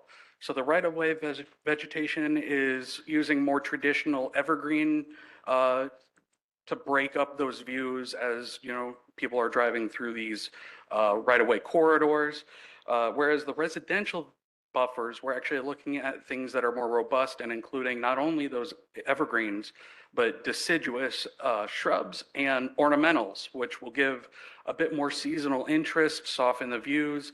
And the added benefit with a lot of deciduous vegetation is that it does grow to fill a little bit faster than the evergreens. So there's a lot of benefit to having that multi-tiered approach in those residential areas. And with that, I would be happy to answer any questions before I turn it over. Yes, sir. This picture here, which would that exemplify, the right-of-way vegetation or the residential? That is one of the options for the residential vegetation with a staggered alternate row of evergreens and then that front periodic row of deciduous to soften the evergreen. So you say one of the options. So if somebody's sitting here right now and looking at that, and this facility gets built 3 years from now across from them, they may not see that. You're just saying this is one of the options. So this isn't part of the public record that this is what you're going to do. You'll This see, is- sorry. But, and I'll say this because local solar farm that's almost done, I drove by it a couple days ago. There is an evergreen tree every 40 feet around the outside of the fence. And I was like, boy, I made that same stupid mistake 40 years ago when I cost shared a windbreak on a farm that I was technically destroying by building my personal residence on. And it was doom, 45 doom, 3 lines of evergreens with the high bush cranberry and the gray dogwood. And then 10 years later, it's like, oh, we do these aesthetically appealing curves and everything. I'm like, I fixed it. I planted more trees and some died, but this is what the people are going to want to see. And this is what's up on the board. So I would not be surprised if that doesn't happen. They're going to be upset. Yes, and so we will absolutely commit to that is one of the options. That is actually the lesser of the two that were submitted in the landscape plan for the residential buffer. So the other option of the residential buffer includes the deciduous shrubs that you see here, but also some ornamental short trees as well. So with the residential buffer, you will see evergreens and deciduous in either an alternating or some kind of a pattern like you had described. And we had, earlier speaker said there would be a door for people to knock on. Will this door have your card? Could your card be made available during the construction process? Absolutely. In fact, I can give So I can give you my card as well. I worked at a field that had a cell tower built in the corner of it. They put up a fence and they planted beautiful shrubs around all 3 sides to I guess hide the fence. Mm-hmm. within 2 years, 90% of them were dead. They were planted and forgotten. And I didn't have skin in the game there, and I don't farm that anymore, but I was like, what was the point? And I'll admit, I'm cheaper than probably anybody else in this room. I was just like, you shouldn't have even wasted your money and just kept the damn fence. Because I also understand that every dollar that we make you spend and jump through the hoop, you don't eat it. You just pass it on to me, the consumer. So when people tell me that a pipeline's coming through my farm, soak them because they got lots of money, I'm like, well, are we going to bitch when we go pay $1 more for gas at the tank? Because every time we soak it to somebody in a corporation, they just pass it on to the consumer. But they're going to expect to see this. So you're saying this is the lesser? So I think a couple of different things in your question there. The first is I can't comment on the financials. Somebody else will be able to comment on that part of it. To address what you're seeing here and what is in the landscape plan that was submitted, yes, this is the lesser of the two options, but this is one of the options for the residential. So yes, this is very potential what you could see. I'd like to guarantee that they have recourse to get a hold of somebody 2, 3, 5, 6 years from now. That'll also be addressed by someone else, but then there was one other piece that I did want to bring up. You had mentioned about, a large portion of vegetation dying off and things like that, right? Which it can happen. As part of that comprehensive vegetation management plan that we put together that was provided, submitted with this project, with the landscape plan, working with the SWCD, that has guidelines in it following the IDNR for replacement percentages. So if there's a certain amount dead within certain areas, it needs to be replaced by a certain time. So there is guidelines and windows in there to follow. And if they are not followed, it can be pointed to. So that is outlined in those documents, if you would like to look through those. I would just add, Mr. Commissioner, that, the landscaping is designed in conjunction with input from staff in the site development permit phase. So what we've demonstrated here are some options that we're proposing would screen these residential uses from the facility. So this is one option, and this is a residential use screen. So it's not a right-of-way screen, but this is an example of what somebody might see across the street if they had a facility across the street. So I think that, would address that concern. And as Mr. Wilson stated, this is the lesser of the two designs that were suggested in the packet as options. And really, this is just to demonstrate the commitment to soften the visual impact and to provide the screening that we know people want and that we've just talked with people about. So, there's no commitment made because it's something that staff will require of us in the site development permit phase. And the accountability there is if we don't maintain the screen in a way consistent with the county ordinance or our site development permit, then there is recourse of the county against the company, and there's a door to knock on, and there's a landscape engineer to talk to at that point. So I wanted to make sure those points were made. Now that you bring that up, a couple years ago, there was a lot of complaints about the planning and screenings that were put in at some of the solar facilities. I threw an idea out to the county board, which bombed, just like most of my ideas, that there should be some kind of fee paid annually so that the county can send staff people out to investigate every solar facility. Now, I don't know if that's part of the state law that is handcuffing us, but saying you're going to do it is great for your operation. You seem to be pretty up and up here, but I know on these other operations, it wasn't done. And the people are going to want that reassurance. Is there any way you can think of that we can add a condition on this proposal that you would pay? I'm thinking $100 a megawatt, I don't know, something, but I would feel a lot better if somebody from the county land use staff showed up twice a year to say, hey, yes, there's not trees falling apart here, there's not erosive ditches, there's not noxious weeds growing, or that half the trees haven't died. And I know why they can't do it, because they're handcuffed by their budgets. I can't commit to a landscape bond, which is what I think you're asking for.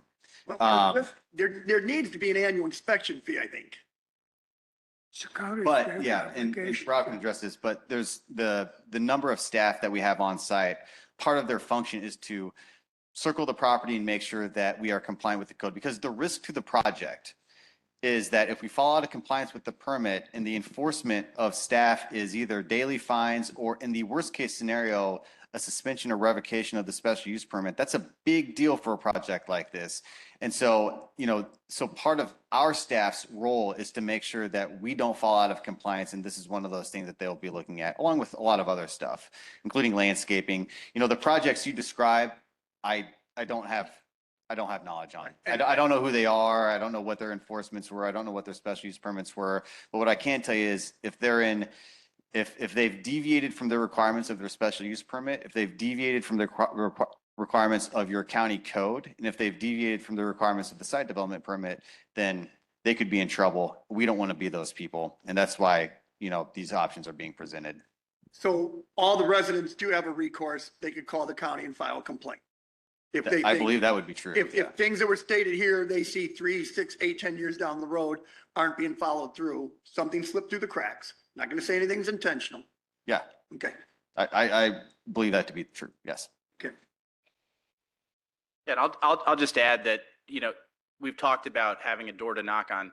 Well, what that really means is we have operational staff in the community that are maintaining these facilities. With a facility of this scale, compliance, has been mentioned, is top of mind for us.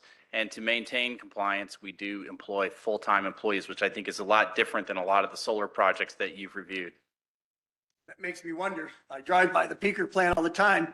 Looks like a ghost town, and there's a gate that I don't know if it's got a keypad or what, but if I wanted to contact somebody there, I don't know how the heck I would do it, because I suppose I just jump the gate and wait to see if the police come. I assure you, if you jump the gate, someone would show up pretty quickly. We do have surveillance on the site. No, but Okay. there are people there all the time, and there's a call box. So if you ever wanted to stop by, you'd simply just alert your presence, and someone would open it up. That's how I get in. All right, thank you. With that, is there any additional questions that you have for landscape? I think you've covered it. Thank you very much for your time. I appreciate it. Thanks for Thank you. your time. Next, we have Dr. Michaud to discuss economic impacts. Yeah, is anybody else cold in here, or is it just me? Okay, I guess that means I won't fall asleep. It is cold. Yeah, you can And I knew that from the last meeting. I wore layers. right button.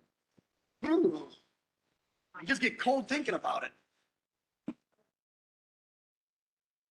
Am I ready? I'm sorry, but no. Maybe they'll do something about it. Okay, hi everyone. My name is Gilbert Michaud. I'm an assistant professor of environmental policy at Loyola University in Chicago. I teach at the Sustainability School. I teach energy law and policy. I'm trained as an economist. My PhD is in public policy specifically.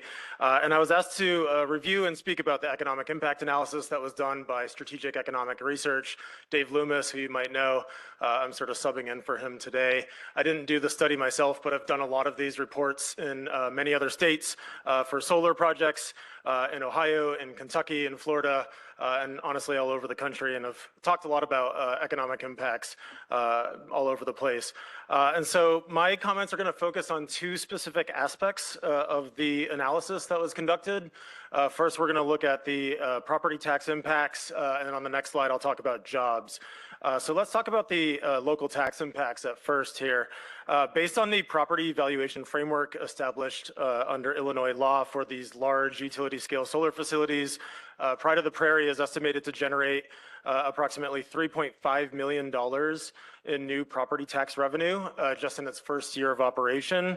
And over the life of the project, in total, we are talking about 81 total $1 million.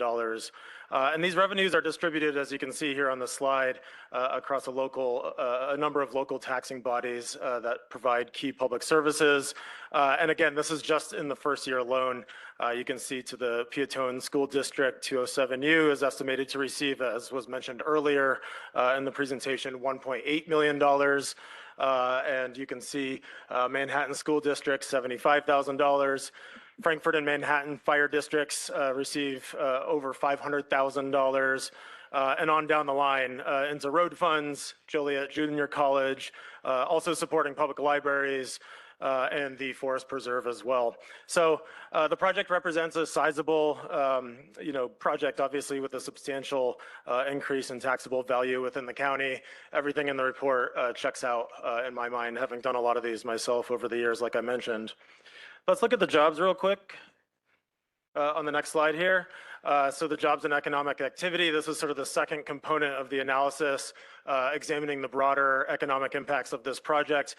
This study used IMPLAN, which is an acronym of sorts for a software called Impact Analysis for Planning. I'm trained in it. I've been to the trainings and have used it for many years myself. It's a widely used economic impact analysis software that goes beyond renewable energy, and you can model the economic impacts of many other things, of course. And it's important to sort of better discern sort of these two categories of interest, these two phases, if you will. First the construction phase, and then O&M is what we call it, operations and maintenance phase, right? So as you can see in some of the numbers here on the slide, during the construction phase, which I believe the developers mentioned was about 1.5 to 2 years in terms of length.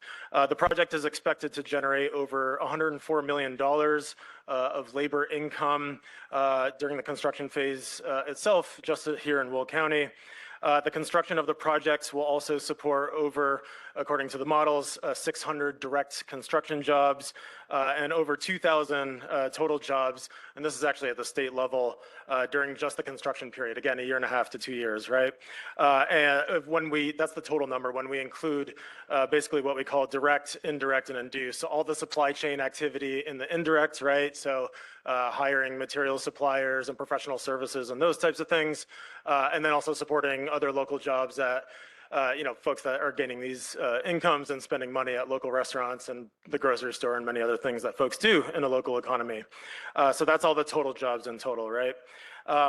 When we move forward into the O&M, again, operations and maintenance phase, after the construction is complete, the project will also continue to generate a great amount of economic activity in the region through that ongoing operations and maintenance.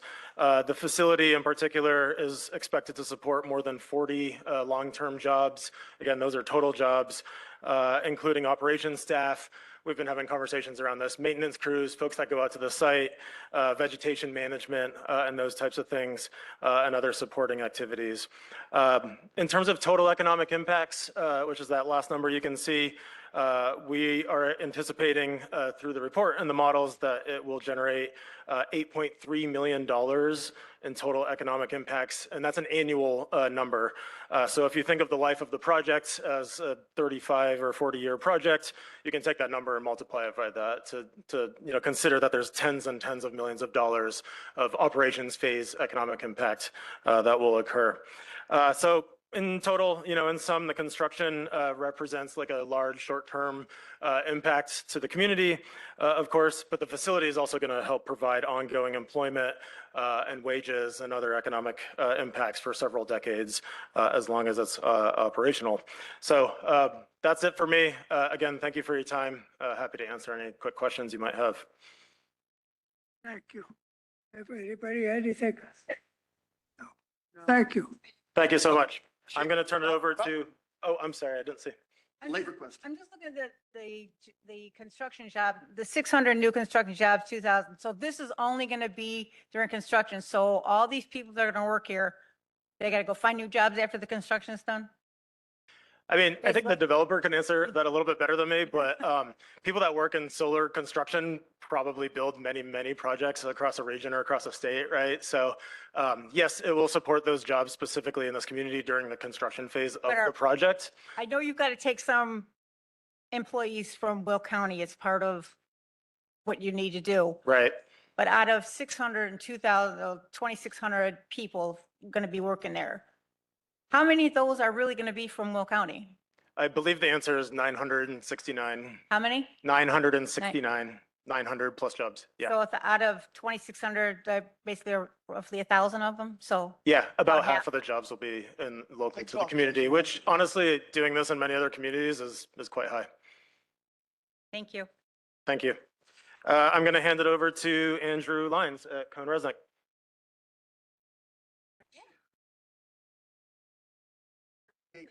Maybe they're figuring Kankakee or something. Hey, good afternoon.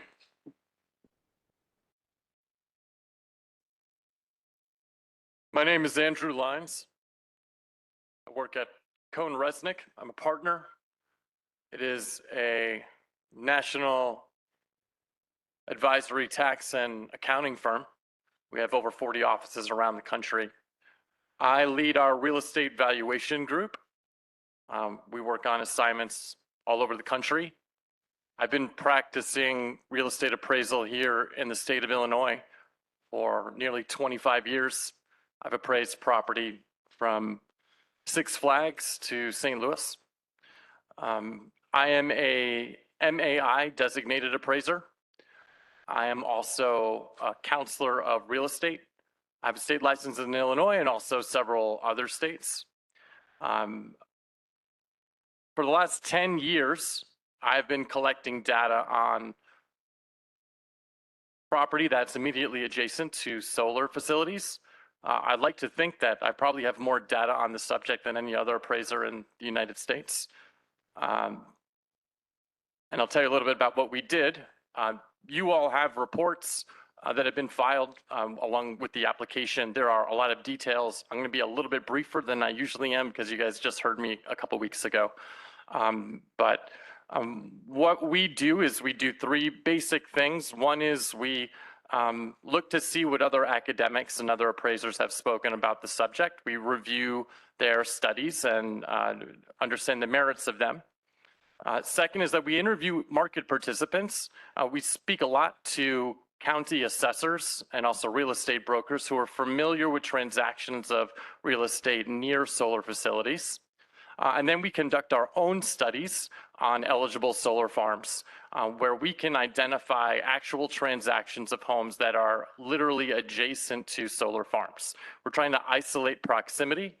And so if the theory is that solar farms are injurious to neighboring real estate, the ones that are immediately adjacent should probably suffer the most. We use a methodology that comes from a real estate textbook. It talks about test areas and control areas. So we take a test area, again, a sale of a home that's immediately adjacent to a solar farm. We compare it to actually a group of control sales. And we look at their prices per square foot. We don't adjust them for anything except for time.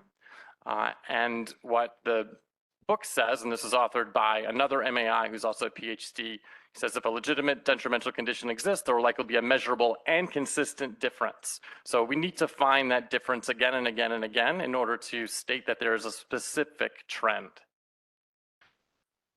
So I've looked at solar facilities all across the country and here in the state of Illinois. There are a lot that are being developed in the Midwest. There are certainly 21 smaller community scale projects here in Will County. There are no measurable and consistent difference in property values. We don't see differences in unit sale prices, conditions of sale, overall marketability, or in rates of appreciation.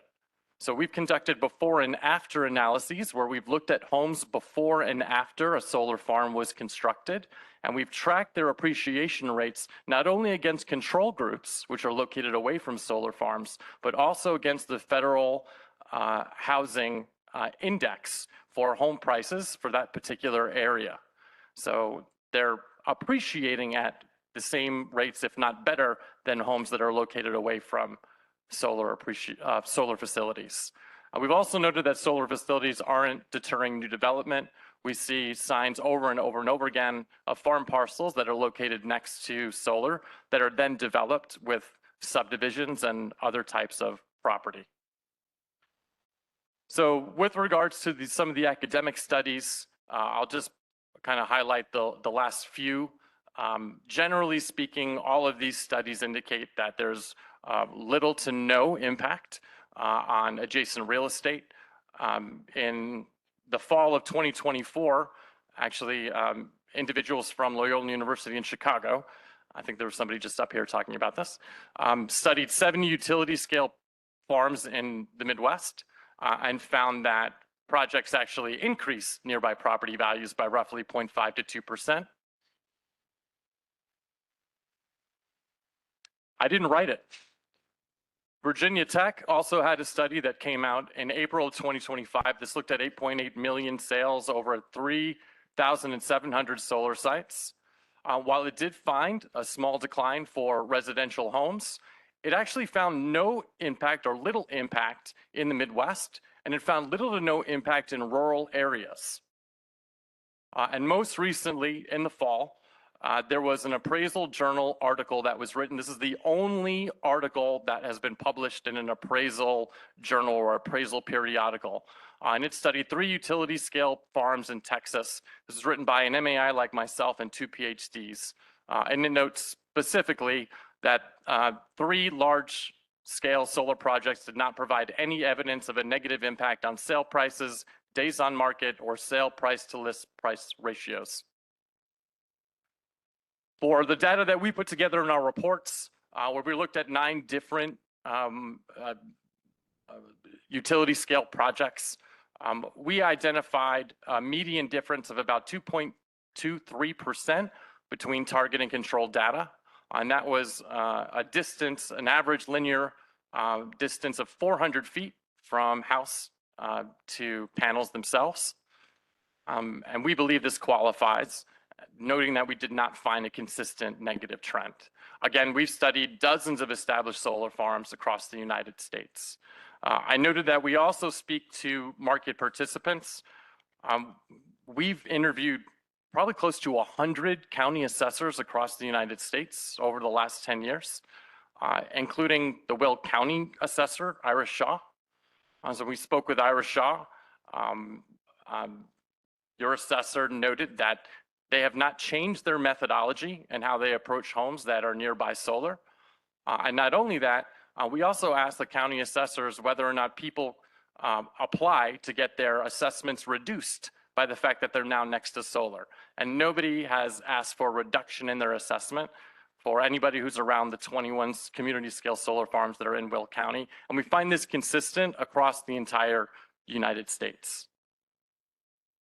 Again, based on our examination, research, data that we've been compiling for 10 years, our conversations with market participants, our conversations with county assessors, and the actual conclusions for several academic studies that are out there, we don't see a consistent negative impact that's occurred to adjacent property that could be attributed to the proximity to the adjacent solar farm. And I'm happy to answer any questions that you have. I guess just to clarify here, then you may not even be able to answer this, but Illinois has a certain setback that you have to be from a residence. How does that compare to some of the other states that are in these studies? Are we closer, allowing solar facility to be closer to houses than other states or farther? So it's 150 feet is the minimum setback from house to panel. That's the state of Illinois. And what we see is that almost most of the states are about that much. For the studies that we've done, the closest that we've ever been able to study has been 89 feet. That's the closest that we have in our data banks. I haven't seen anything shorter than that. So it could be that there's an impact if it was a lot closer than 90 feet. I just haven't been able to measure it. I think 150 is relatively, I mean, that's the state law.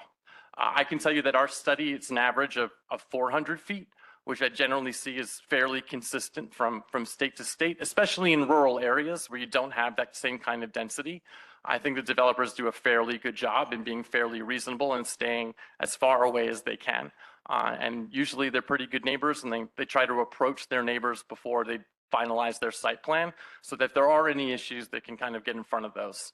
But 150 feet appears to be pretty much the standard from state to state.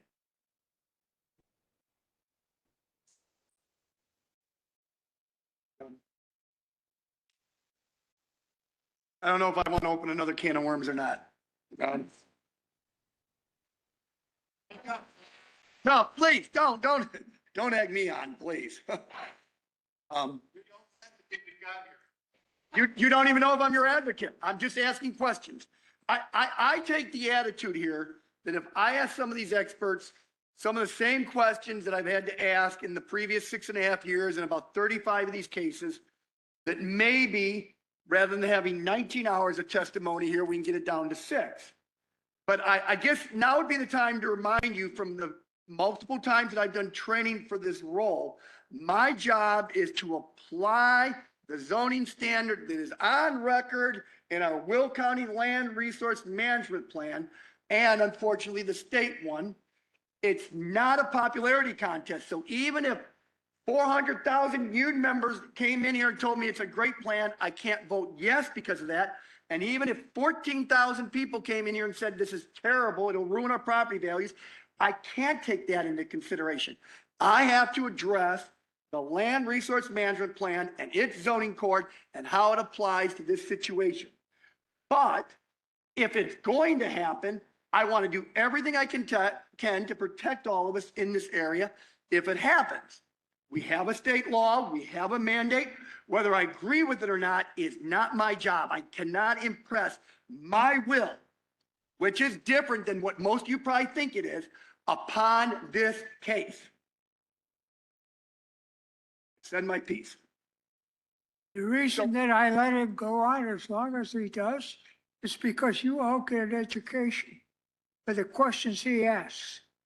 And that education helps you make a further decision later on as to whether you want to continue the direction you're going or whether you want to divert and go to another direction because the area has, you've learned something that's changed your mind.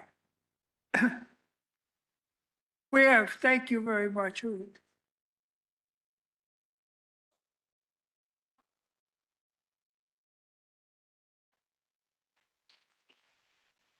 Excuse me, let me answer that. We've had so many people come with a preset mind that doesn't want to change no matter what they hear, that they start yelling out, demonstrating, causing commotions. I've had to have people removed from these meetings by security. That's not the way we're supposed to do this. We're supposed to do this as a learning process. And yes, everybody here is interested in what's going on. We're all residents.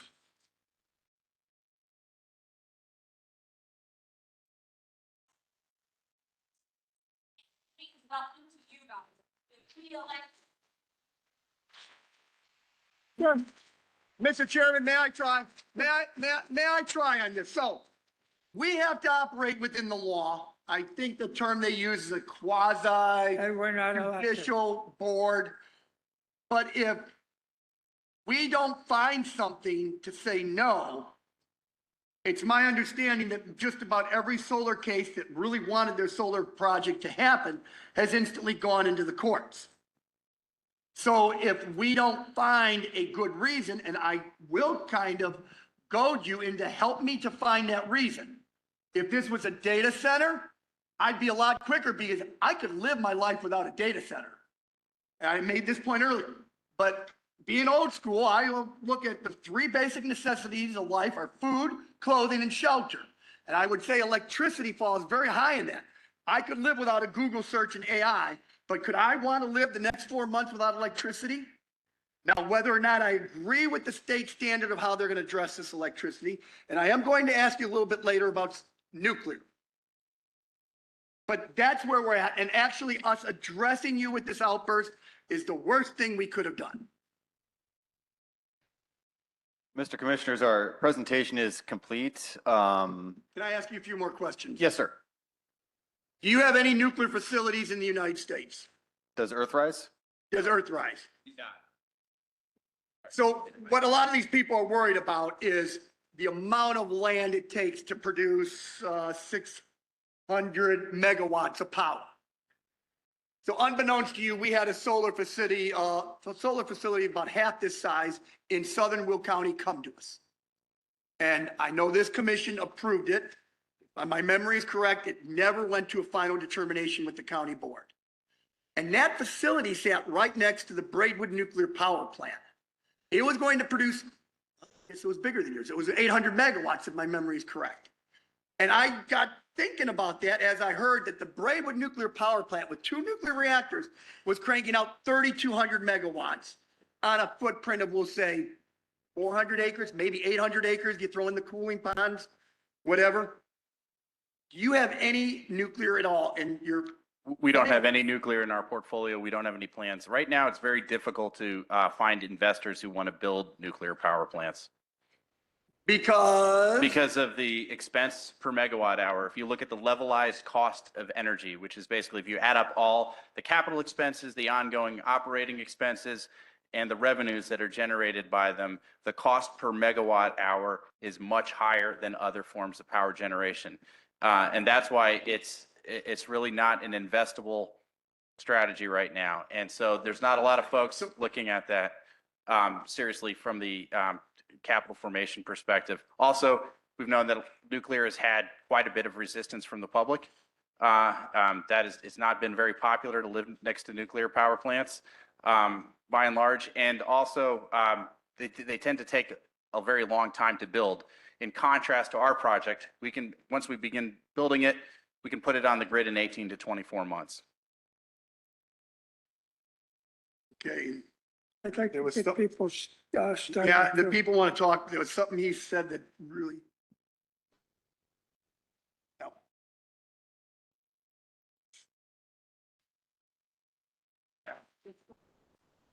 Yeah, I know what's going on, okay, yep. I just have one quick question. Do any of you on the panel here from Earthrise, do any of you live near a solar facility? I have solar facilities in my community. I'm not adjacent to a solar facility, no.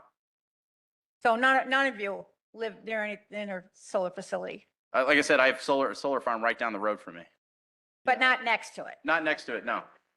I've worked on and permitted solar facilities in my parents' community. I live in Chicago now. Don't hold that against me, but I grew up in central Illinois in a rural community outside Champaign. And we have several solar solar facilities being built in and around that town. And I encourage it. That's why I'm here. It's because I believe in it. Thank you. All right. Further questions? Are we done? Guys?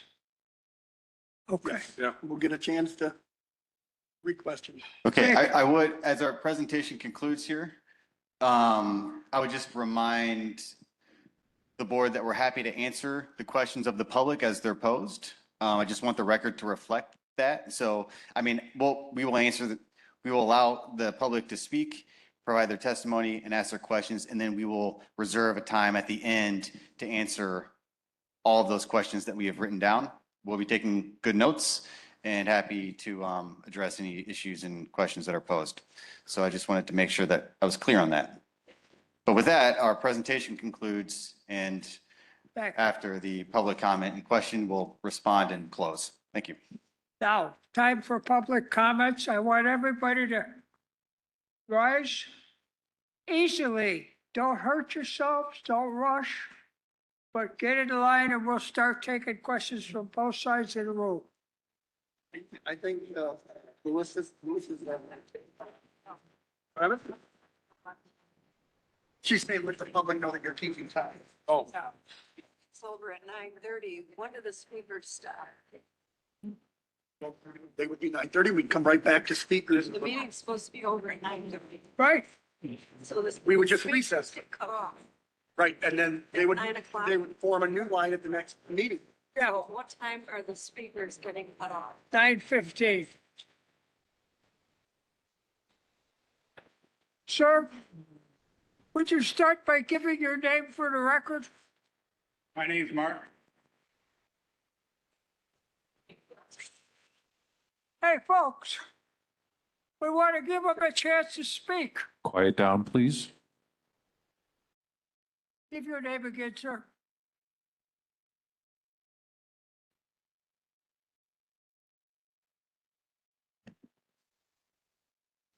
Sorry.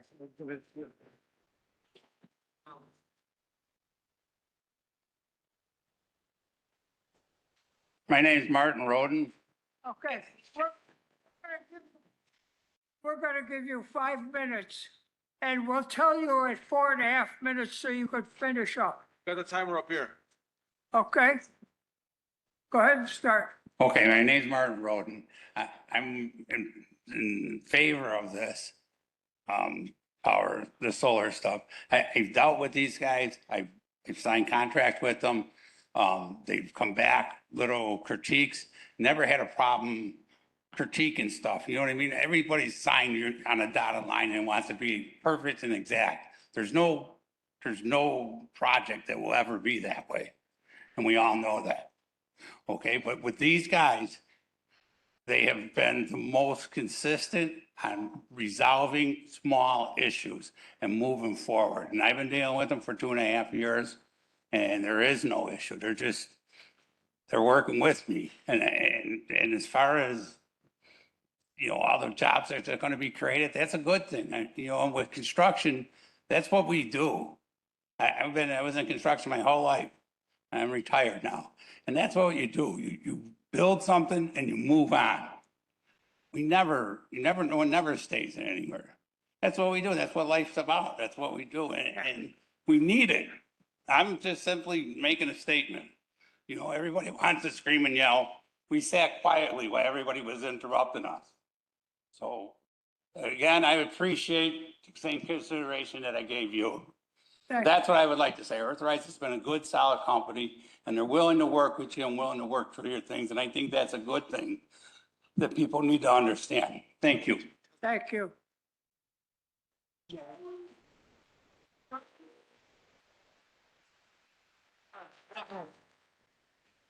Good evening, thank you. My name is Tony Janowski. I represent 58,000 carpenters and 4,000 Will County carpenters from Will County carpenters right here in the community. I'm a Will County resident. This project hits home. A little bit about myself is I've been working with energy policy for over 10 years.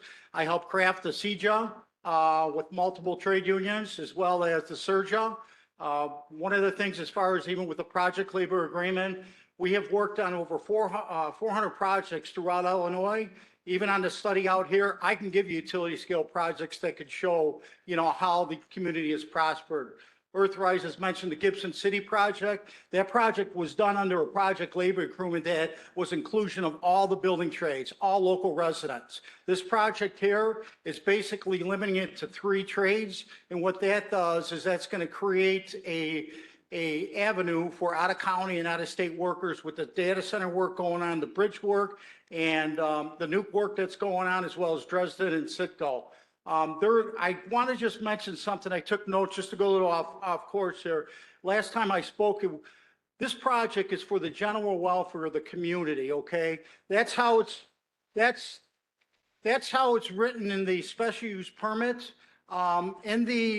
I noted that and mentioned that it was on page 7 of the project that was dated or the ZC 25-139 to Plum Valley, where it states that the establishment or operation of special use permit will not be detrimental, okay, for the safety, comfort, or general welfare. In today's proposal, it's taken out of there. Everything else is put in there from the staff recommendations, the staff analysis, and the staff's facts and findings. I would like to have that put in so it's for record. The other thing is I would ask that the board table your decision tonight, and it's contingent upon through the 12th District Court, there is a Will County versus a solar developer challenging the siting. The legislative intent of the siting bill was not to ram this thing through the local counties, is to give the residents a voice, give the trade unions a voice, and do what's right for the community. Now, as far as asking a question to Earthrise, we've been partners with them in this case. Secret Squirrel working behind the scenes on this. Why aren't you including the carpenter residents from Will County, which I am one of them? I still can't get that answer, except they say that the project won't pass unless we sign a trade agreement. That's bullshit. So can I get an answer why you won't, that could be for Rob or that could be for the attorney, since you said that you would answer questions. Why aren't you including the Will County carpenters, all 4,000 of them? We can guarantee that it's all local residents. I want to see the metrics behind the economics where all 900 people are going to come from Illinois with, where the rubber hits the road. So can I get an answer?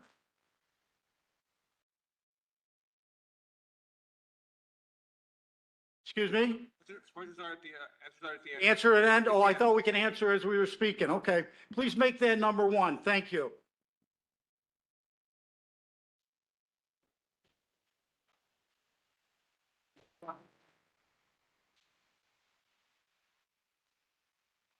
Want me to just do it then? Good evening, I'm Laura Heydrich. I've been a professional dog groomer and preservation breeder of champion Cocker Spaniels, Pointers, and Irish Setters for the last 38 years. My dogs have been successful on an international level, and I've sold dogs to Oprah Winfrey, Terry Bradshaw. My dogs have gone all over the world. My kennel name is known worldwide. I have therapy dogs that come from my place. This is not just a hobby, it's my livelihood and my life's work, all based on our property. We started our venture in New Lenox, but due to zoning restrictions, we had to move to a more rural property. We found our 10-acre farmstead in 1999, and even though it was zoned A1, we still needed to apply for a special use permit in order to have more than 5 adult dogs. We could have had as many pigs, chickens, cows, or horses as we wanted, but even though it's a quarter of a mile to the nearest neighbor, we still needed the permit. We needed to notify the adjacent property owners and all the township officials. So we went to each person individually, personally, with pictures of our dogs in our place because we wanted them to meet us and know what we wanted to do. We could have been turned down very easily, but we were granted the variance. I tell you this because Earthrise has not done anything like this. They never contacted us personally, not even a letter, even though they were very quietly acquiring all the property surrounding our farmstead, nearly 1,000 acres. We and our neighbors found out that they were buying this land in August of last year. We went to the open house in Manhattan on October 8th. We made our way to the back of the room to see the map with our own eyes. I took this picture as I was horrified to realize that it was all true. Mr. Calvis was standing by the map and asked if I had any questions. I said, "You see this little spot in the middle of all that blue? That's us." He said, "I've been meaning to talk to you," but he never called. I finally decided to call them on February 13th to talk about the possibility of them purchasing our property, as we were going to be surrounded by thousands of solar panels as far as the eye can see. Mr. Calvis came out to our home then, and this is what he said. They did not need our property. They had no plans for battery storage, which we now know is not true based on their own lease documents. They did not want to purchase our land because they could not include it in their application, which we now know is not true, as amendments were made after our conversation on February 16th. They made the last amendments March 10th, 2026. Why did we think that they should buy our land? I said, goodwill. He said that they'd been giving money to women's shelters, dog parks, and fire departments. I also said that they had other farmsteads. He also said that they had other farmsteads that they didn't know what to do with, as they were leased for 30 plus years. I said, you could rent them out. To which he replied, we can't have people living in the middle of our solar fields. And I said, but you expect us to do that very thing.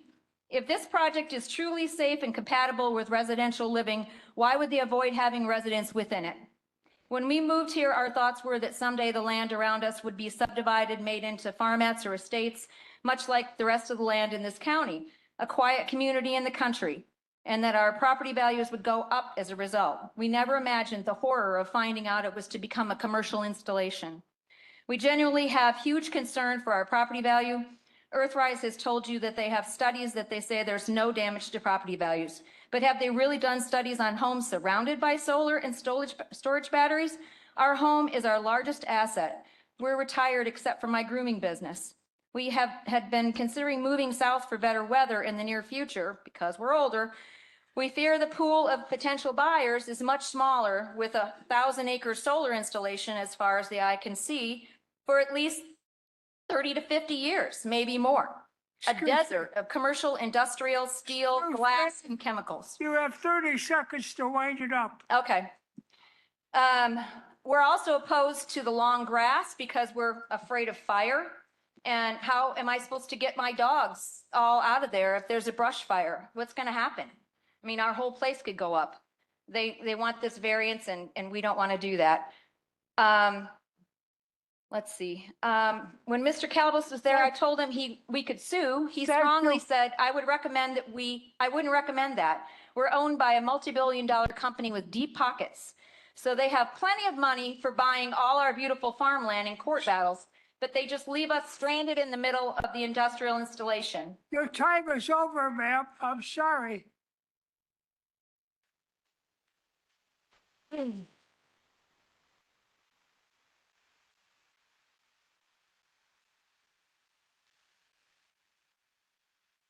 Good evening. My name is Carrie Morgan, and I'm here tonight to tell you about my experience with Earthrise Energy. I have lived in Crete for almost 50 years, and I have always believed that residents have the power to make a good community great by volunteering and getting involved in local civic organizations. One of the organizations that I am involved with is the Crete Park Palace Foundation. We're a nonprofit organization whose mission it is to support our amazing park district through volunteerism and fundraising. We're a small but mighty group. A few years ago, we had about 3 people attending our monthly meetings, and we're currently up to about 6 or 7 at our meetings. In early 2023, the Park Pals made a pledge to the Crete Park District to raise $50,000 over 10 years, $5,000 a year, to be used towards an outdoor fitness court that they were installing in our community. Through the generosity of many amazing donors, numerous fundraisers, and a whole lot of hard work, we were halfway to our goal in just 2.5 years. Only $25,000 more to go. Earthrise Energy had sponsored a number of park district events in Crete, Parkapalooza, Crete Unplugged, and Acorn Fest, and it was at one of those events that I was introduced to several members of their team. After talking with them for a while, they encouraged us to apply for one of their RISE grants. Earthrise is a PBLLC, a public benefit limited liability company, which means that they are a for-profit company. That means that while they are a for-profit company, they are actively involved within the communities in which they are located. After speaking with Earthrise that day, I still had some questions, so a member of their team came to one of our meetings. He not only answered my questions, he explained more about the company to us. We were impressed not only by their community involvement, but also by how hard Earthrise works to be a good neighbor.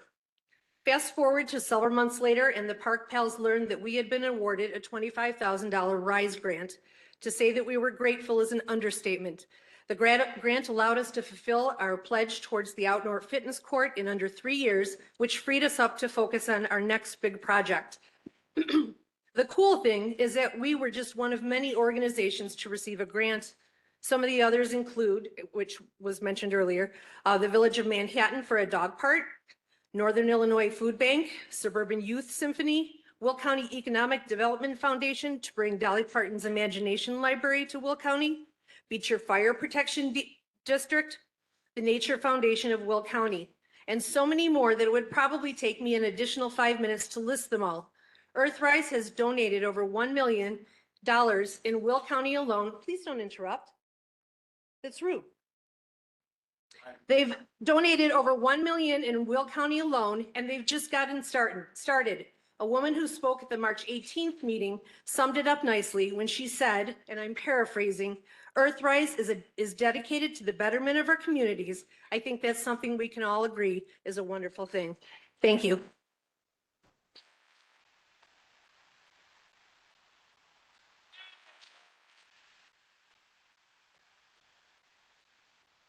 You know what? You people are forgetting the rule of courtesy, and I will call security. I'm warning everyone right now. Your turn, sir. Thank you. Good evening. My name is Steve Becker.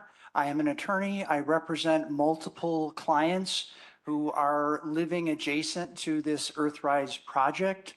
And I want the record to reflect that I have been denied the opportunity to conduct cross-examination and to introduce evidence on behalf of my clients during the evidentiary portion of this hearing by the Will County Land Use and Zoning Commission. This was done both by the County Land Use Department, who I contacted last week, as well as my consultation this evening with the State's Attorney's Office. Obviously, I have multiple clients. There are 96 properties involved, and there's no way to conduct any meaningful cross-examination in 5 minutes. It's constitutionally preposterous. So I will spend the remaining time talking about my objections. You heard about the equity solar decision that recently came down, and setting aside the validity of it, if you believe that that decision is valid, the only thing that you have any power to do is deny this application because it is incomplete. It is incomplete. There are no proper field tests under the NRI. I heard from, I think, the land use that they had now been submitted, but they were not submitted prior to this hearing, so we had any opportunity to view those and to do cross-examination on them, even if we were allowed to do such cross-examination. Secondly, and most importantly, there is absolutely no site development permit applications as required by Will County ordinance, or the mandated wetland delineations, or the Army Corps engineer jurisdictional review under federal law. So this application is woefully incomplete. I can't imagine how the Will County staff could have approved it for a hearing at this point. In addition, I want to make several constitutional objections for the record. It is our position of my clients that the Will County ordinance, which is section 155-9.245, which allows these non-contiguous parcels to be used in a single application, is unconstitutional under the due process clause of the federal and state constitutions, as well as the equal protection clauses of the Illinois and U.S. constitutions.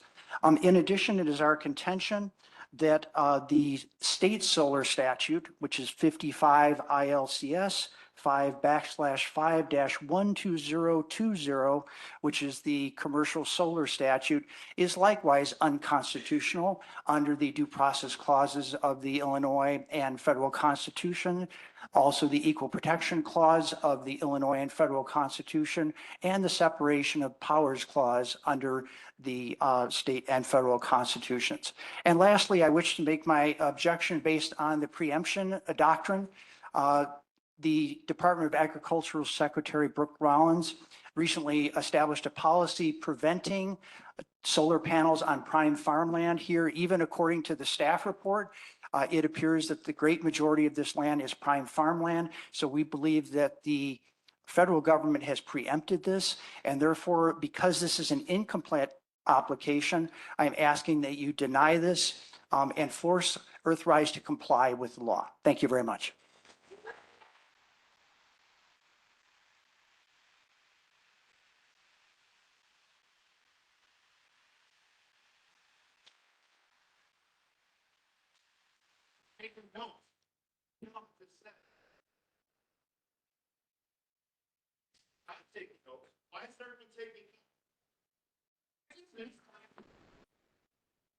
Why are we? Let's get the speakers done.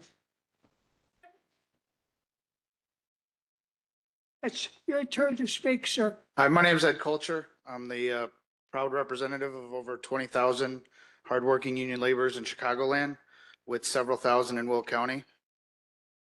And while I can appreciate their disagreements over this issue, I'd like to speak on the things we should all be able to agree on. We all want the opportunity to provide for ourselves and our families. We all want financial stability, cleaner streets, and safer communities. We believe projects like this support that vision. From a micro perspective, this project will provide the community with hundreds of good paying jobs for local union men and women, including new opportunities as apprentices for people in Will County, which is a pathway to the middle class, and includes jobs for existing union workers, which helps them provide for their families and grow in their careers. These workers not only work and live here, but coach, pray, spend money, pay taxes, and so on. From a more macro perspective, opportunities on projects like this create opportunities down the road and down the road from there. And all along the way, people are spending money locally, giving local businesses a chance to hire more people or pay their workers more. And the impact does not stop when construction ends. Projects like this generate long-term tax revenue and community investment that supports schools, infrastructure, and essential services, including first responders. In this case, several million in the first year and tens of millions over the lifespan of the project. So to summarize, myself and the Laborers Union are strongly in favor of this project. because of the significant benefits it will bring to the local economy and local communities, as well as being a significant investment into clean energy and promoting future investment into Will County. So thank you for your time. Thank you. Thanks. Just some background information. My name's Diana Hesseltine. My great-grandparents, grandparents, and parents all farmed in Wilton Center, Wilton Township. I grew up on the family farm and was raised my own family in Wilton Center between 1973 and 2000. I served on the Wilton Township Board as a clerk and later as a trustee for several years. Several years ago, our 160-acre farm was going to become part of the Ely, Indiana Expressway project between Route 65 in Indiana and Interstate 55 in Illinois. The farm would have been taken for eminent domain. We would not have been given a choice. We would have been left with about 20 to 25 acres of farm ground, not enough left to farm. Fortunately, the project was suspended in June of 2015, and our family farm was saved. Fast forward to today, Earthrise Pride of the Prairie project wasn't a secret or undercover. We were approached over 3 years ago about the project. We didn't make a final decision until June of 2025 after careful consideration of our options. We agreed to lease the property so that we could continue to keep the ground in our family. As far as concerns, we have none. I was sent a letter and a 12-page document from the Illinois Department of Agriculture, September 30th, 2025, that went into effect September 26, 2025, that the Lincoln Solar Energy LLC and the Illinois Department of Agriculture, the IDOA, entered into an agricultural impact mitigation agreement, AIMA, that the Lincoln Solar Energy LLC will follow from construction of the solar energy facility until its deconstruction to protect the agricultural land and the owners. The Lincoln Solar LLC has entered into an agreement which will protect the agricultural integrity of the ground while providing clean energy, local jobs, additional tax revenue for Will County. Earthrise Energy has provided a path forward to support clean energy while making it possible for us to continue to pass on to future generations the ground that we care about. While some will say that the natural gas and nuclear power plants are the better option, we haven't been given a choice, as Illinois shut down the Zion nuclear plant in 1998 and attempted to close the Dresden plant in 2021. All of this while predicting possible shortages of electricity in as little as 5 years' time. Earthrise Energy is providing a clean solution for the growing demands of energy while giving us a path to hold on to the land that we and our parents held so dear. Thank you.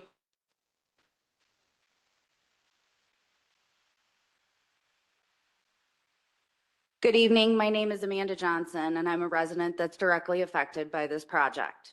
I want to begin with the concept of the property values that were discussed and presented. If you took a close look at all of the analysis that was provided, those property values clearly called out that there was a decline of at least 1% in most of those studies. A lot of the studies used in their property analysis was looking at not at commercial grade facilities, but at community level. This is not a community project. I would argue it is an industrialization of currently occupied and lots of residential homes. While we're not a lot of people, we chose to live in a rural community and we want our way of life in most cases protected.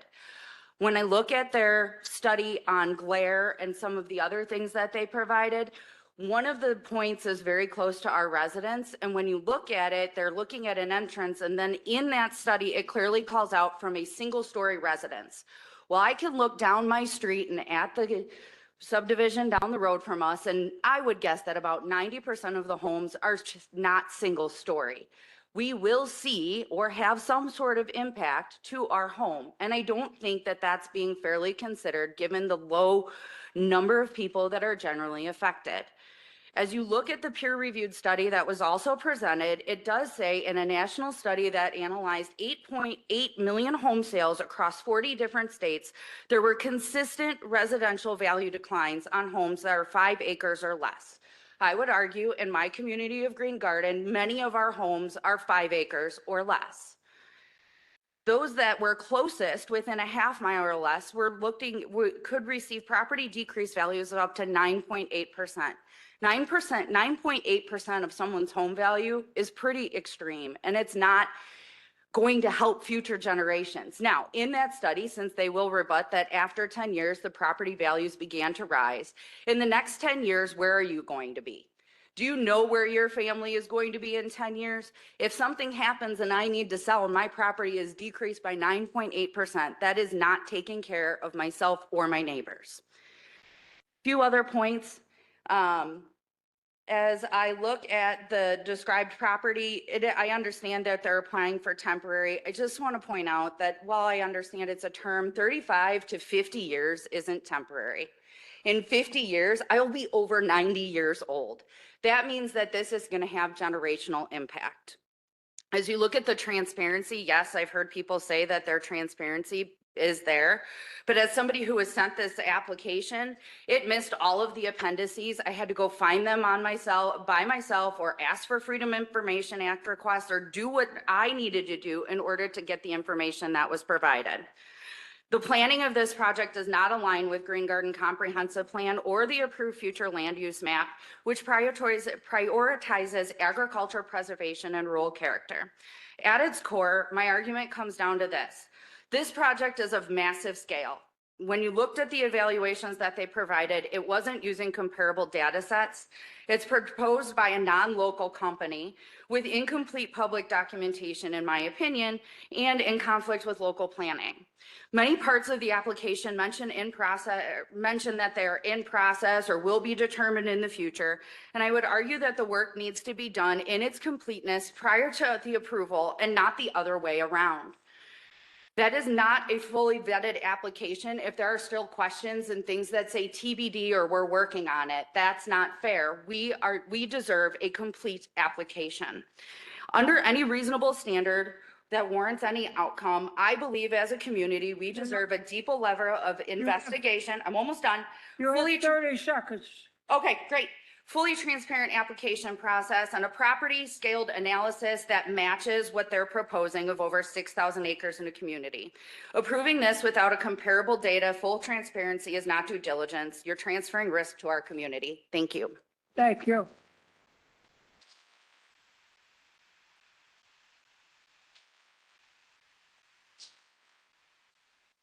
Beforehand, I just want to thank the commissioner board. I want to thank the scholars and the leaders that are heading the solar program. I want to thank the best local in the world, it's Local 75. Yep. Mr. Curley, Mr. Mark, the executive board, and the members. Just FYI, this didn't come with my wardrobe. I left my reading glasses in the car. Good evening, everyone. I'm Jennifer Williams, a proud LiUNA Local 75 safety journey worker. And tonight we're wearing orange so that the leaders of this project and the LiUNA labor workers are impossible to ignore. I've trained in solar. I've seen what it takes. This isn't guesswork. It is engineered, tested, and built to produce reliable power for decades with minimal maintenance and zero fuel volatility. No pipeline to fail, no deliveries to interrupt, just the sun showing up every single day. And I understand the hesitation in this room. Change can feel like something is being taken away, but this isn't about loss, and it's not something being forced on Joliet or any other community. This is a choice for the land that still works, for families that still earn, for a grid that's stronger when we need it most. Less pollution, more stability, a future we're actually preparing for instead of reacting to. And for Joliet, That choice means local jobs, reliable revenue, and investments in our school, roads, and emergency services without raising a single family bill. Most importantly, this is a safe union work, done right, done by us who's wearing orange. The standard just isn't getting it built, it's getting it done. This color is a signal. It's a signal that exemplifies the sunrise over Will County with LiUNA skilled trained union laborers with great leaderships of the Chicago Land District Council, LiUNA Local 75 with our exceptional executive board. We will do the best of the best at what we could. And if I may leave you with something Helen Keller, she was a famous author. She once said that although the world is full of suffering, if it's not helping anyone, how could it help someone? So thank you for listening.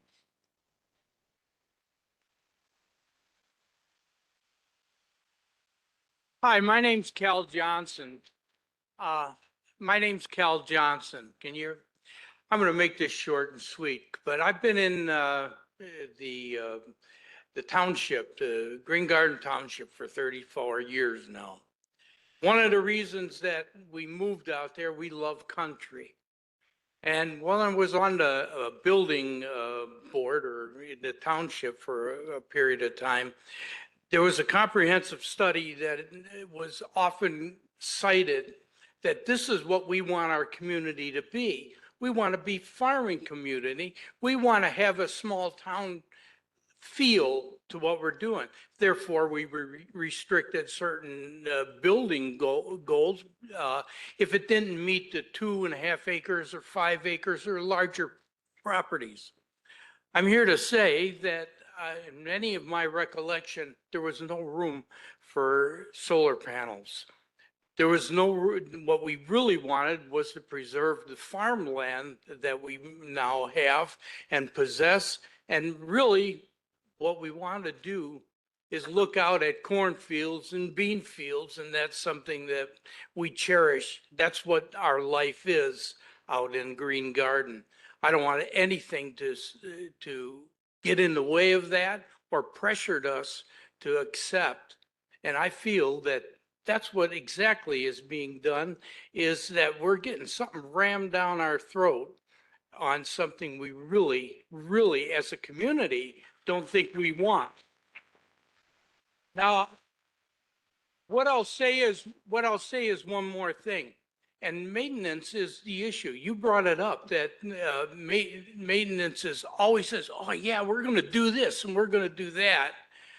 Okay, come 10 years down the line, you're going to find who's going to mow this? Who's going to take care of them dead trees? Go 20 years down the line. This is a short-term thing. 20 years down the line, what are you going to find?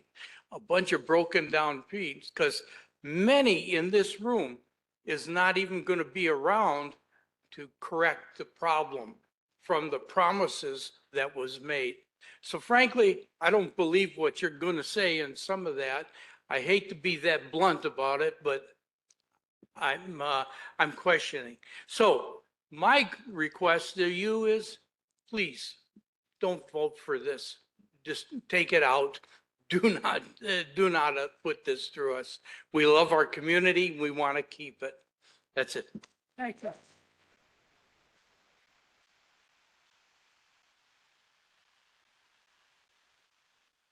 Good evening, Commission. My name is Jim Connolly. I'm Business Manager of Laborers Union Local 4 and a representative of the Laborers District Council of Chicago and vicinity.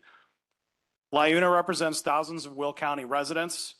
And as you're all aware, the framework for approving this renewable energy project exists under the Climate and Equitable Jobs Act, as well as the Clean and Reliable Grid and Affordability Act, which was affirmed in the recent Illinois appellate court case, Equity Solar Illinois LLC versus Grundy County, where the court affirmed that the county is limited in the scope of factors it may review in approving the immediate matter before you today. I can appreciate Mr. Tony Janowski's advocacy and exercising his First Amendment right on behalf of his members. However, their concerns are misplaced in this forum, and it would be improper for this commission to consider in voting on the matters before you tonight. Thank you. Thank you.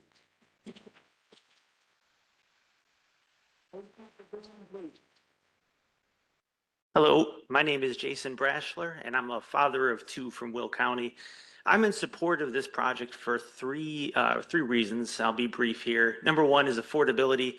With a new data center coming online that will pull 1.8 gigawatts from the grid, as much power as every house in Chicago, we need this solar plant and any other renewable power that we can get as quickly as we can. It's the cheapest form of electricity out there, and it does not result in carbon dioxide being pumped into our atmosphere, resulting in respiratory illness and added healthcare costs. Second, reliability. The sun is a resource we all have access to. We have batteries that can store energy for the time that the sun is not shining. And we don't have to send our soldiers abroad to fight for it. No one dies for solar energy. Finally, it will help us preserve the rural heritage of Will County. This project uses land from farmers who are leasing it. It is not the government forcing it onto the community. Rather, it is farmers doing what they always do, which is stepping up when we need them the most, as we have an energy crisis here. Please let them use their land to harvest the sunshine like they harvest the foods that we use to feed our families. Thank you for your time.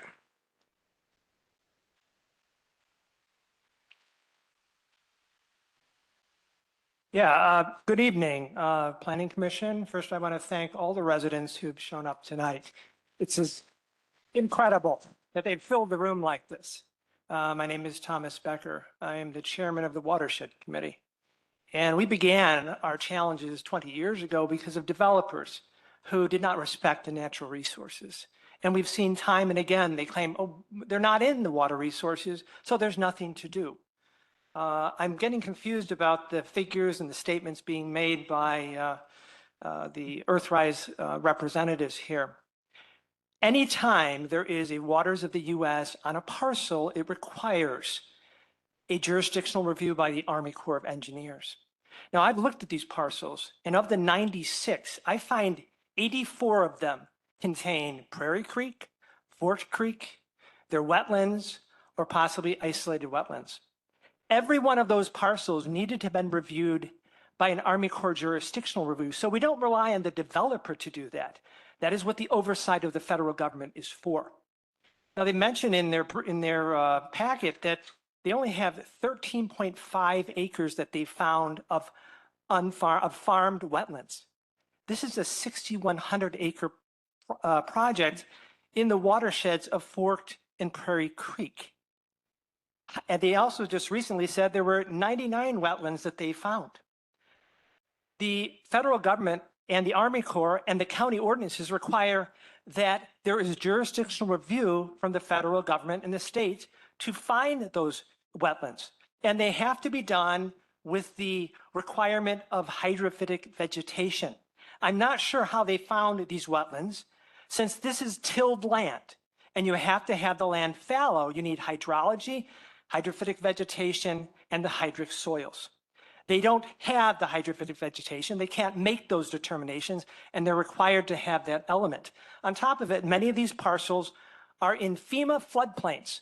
That requires Earthrise to have generated site development plans in the preliminary stage to find the base flood elevations and to outline where these floodplains are. They don't just come in and say, we're not here, we're not in the water resources. That's why we have federal and state agencies to monitor and manage this. And yet, Will County or Earthrise have not generated a single Army Corps review or an IDNR OWR review regarding these parcels.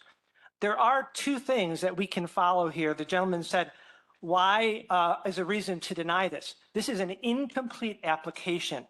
The solar statute 155-9.245 specifically states in section QB2 that you have to have a preliminary plat. The preliminary plat has to have the natural features, including wetlands, including floodplains, and that is to determine the number of panels. If you look on the brochure that we got tonight, it said were only 1,700 solar panels, 17,000 solar panels.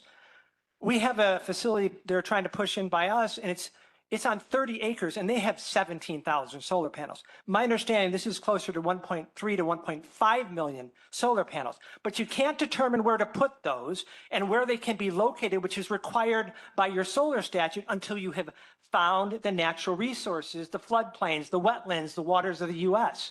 You can't proceed, and that says preliminary plat, not final plat, preliminary. That's in your solar statute. And finally, one more thing. The county ordinance for special uses, which is what this is under, 155-16.40, states specifically the county board shall approve these solar facilities if state and federal regulations have been met. They have not been met. The Army Corps has not been brought in. Why? Because it's going to find that many of these parcels are non-buildable. Where is the OWR to come and look? Because these parcels are sitting in farmed wetlands that have never been inventoried, and they don't have the criteria available until the land is let fallow. So you can deny this. This is an incomplete application by Earthrise, and until they generate and trigger the federal and state agencies, they cannot proceed. Thank you. Thank you.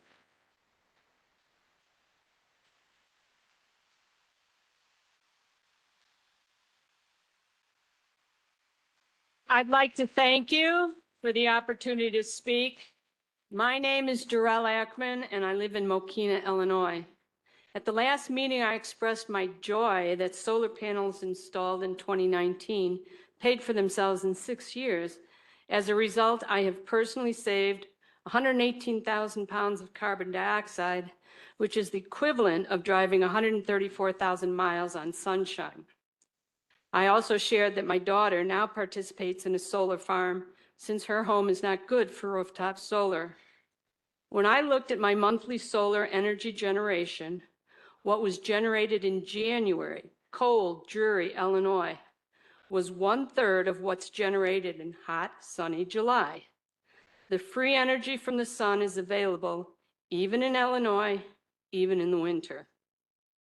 Tonight, I'd like to say that allowing farmers the right to supplement their income with renting a portion of their farm for solar should be their right. Additionally, during the lease, pollinator plants will actually restore the land. At the end of the lease, the land will have regenerated, allowing for more productivity. Monocrops, tilling, and excessive pesticides are just not sustainable. I fully support solar energy as an alternative to dirty, unhealthy, climate-warming fossil fuels that also make us vulnerable to wars and political unrest, as we have seen in Ukraine and Iran. I urge you to approve this project for the reasons I've stated. Thank you. Thank you. My name is Jeff Becker from the Watershed Committee as well. So we heard all this snake oil salesman over here, and what you repeatedly heard was, we haven't done this on the berms. Oh, we might do that. Well, people went to them and asked about the berms, and they were told, we don't have to do that. That's not in the solar statute. This is a billionaire class coming in to industrialize 3 townships, Green Garden, Wilton Center, and Manhattan Township. That's why they're here. The billionaire governor, J.B. Pritzker, passed this law to take away all of our rights, and everyone knows it. Everyone. So it is here to industrialize our area, and that's what's going to happen. So what do you think is going to happen when they bring, for 30 years, they bring this in? Everyone is going to leave. They're going to force out all of the farmers. And for all of the union members that are here, I just find it really, really disgraceful that you are here to support something that is going to destroy. What about all the farmers that their jobs are going to be taken away? And those are long-term jobs. And those are jobs that feed a community. So I really think that if you're here if you're here and you're here from a union, please come and at least have the decency to say that you're just here for your 30 pieces of silver, because that's what you're here for. You are not, you don't live in the community. You're not going to face it. You don't care about all the people here. And I think that is a horrible thing to be supporting something like that. So they can bow down to their billionaire donors and friends. And that's what the unions are doing in this case. And I think it's really, it happened with the data center project, and it's happening here again. And I think it's disgraceful. So I want to get back what you can do. Each one of you can vote against this because, as my brother Tom said, this is not complete. And you know it's not complete because they've told you that it's not complete. They said they don't have the wetlands. Have you read what they put in the staff report? So either everyone here realizes, just like they did with the Joliet data center, these projects are being pushed through, they're being jammed through by the billionaire class. And what they want is they want to knock out our communities. And we're here to tell you, you're either going to be a good neighbor and support us, or you're going to be supporting the billionaires. You have a right to deny this because the application is not complete.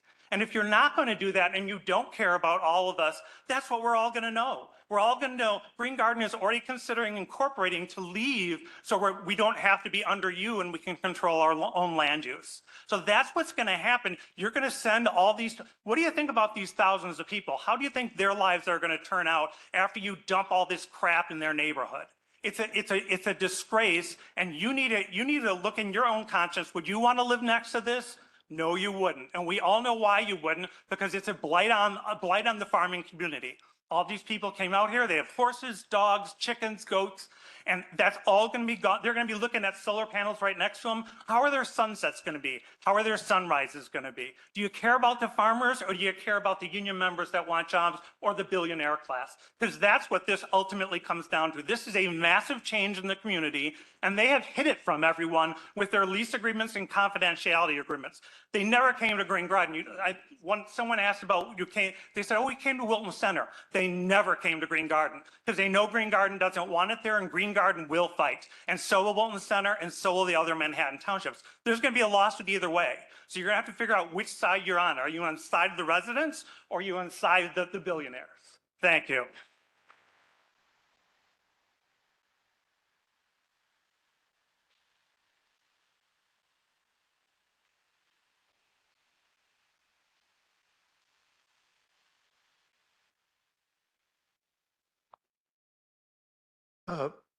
Thank you. It's a hard act to follow. I'm Andy Pinelli. I live in the village of Homer Glen here in Will County. I'm a member of the Village of Homer Glen Environmental Committee. And for the past dozen years, I've been a volunteer advocate for bipartisan state, national, and local initiatives that can help mitigate the worst consequences of climate change. I was moved by your comment about looking out for the public good. Burning fossil fuels for energy is expensive, polluting, and contributes to more extreme weather events, albeit it's very necessary, and we need an all of the above strategy. Supporting responsible designed solar and renewable energy projects does benefit the public good, and in more ways than just being a cleaner source of energy. America and Illinois are hungry for electrons, electricity. Illinois may have some excess capacity at the moment, but it won't in the near future. And I'm just talking 4 or 5 years. We need to build capacity to prevent future outages. Our electricity bills are skyrocketing. And it's because of that growing demand from these data centers, but also electric vehicles, building electrification. There's a lot of forces that are moving it in that direction. So the fastest way to get energy onto the grid right now is to support that energy need, and that all of the above strategy is renewable energy, especially solar. So we appreciate all the hard work that you commissioners are doing in a tough environment. We thank you for that. Asking you to please vote yes on, for the common good on approving the Pride of the Prairie project. Thank you very much.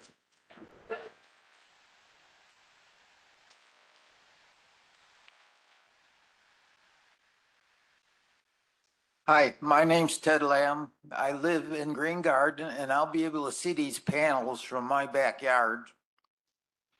What wasn't brought up was the fact that they're taking 6,000 regular farmed acres. And if you take that into consideration, that's 1,260,000 bushels of corn. And at today's rate of $4.55 to $4.62, that's $5,733,000 a year. You're taking right away from Will County. That stays in Will County. That doesn't leave. And that is fact. That isn't projection.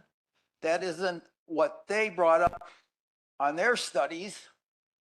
And there's other alternatives out there. They talked about the nuclear, it's too expensive. Nuclear has lasted how many years now? Like 80 years that it's been in existence.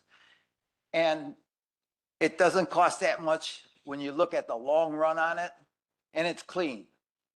So they're talking about solar. The one solar plant in Kankakee just got wiped out by the tornado. Who is testing the ground? Who is testing the water? That's right next to the Kankakee River, and all that garbage went into the Kankakee River. Now, people get their water out of the Kankakee River to drink. Who's tested that? And has anybody talked to ComEd about these solar panels?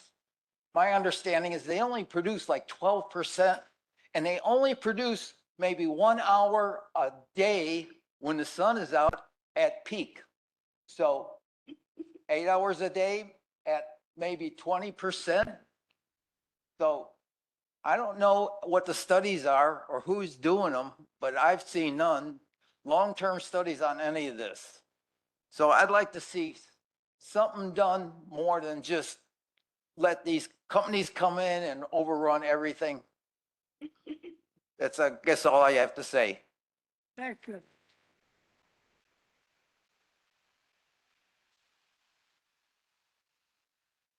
Good evening, Commissioners.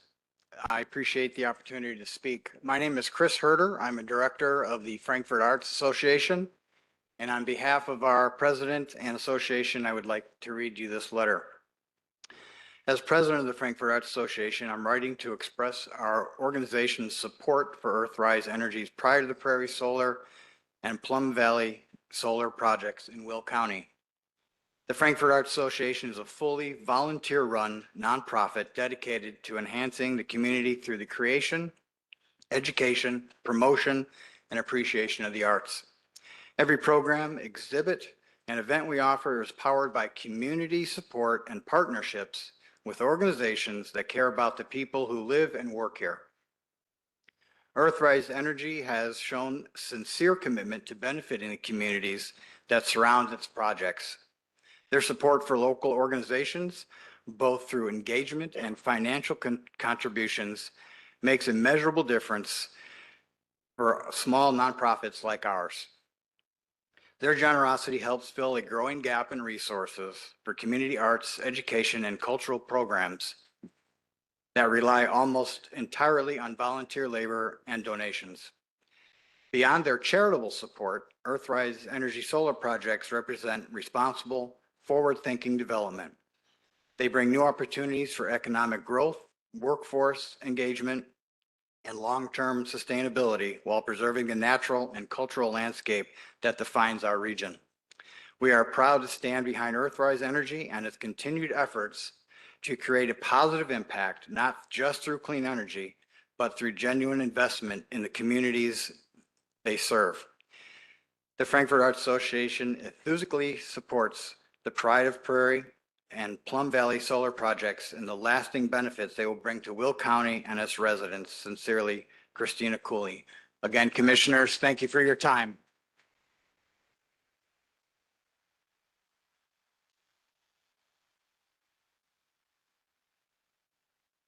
Hello, everyone. I'm Guyneth Gordon with Wilton Township. I'm the supervisor. I want to thank you for having us tonight. The one thing I want to point out is that when people say this wasn't a secret, I just found out about it accidentally over the summer. And then, of course, they had the open house. And how I found out was when I saw someone doing a survey at a neighboring field.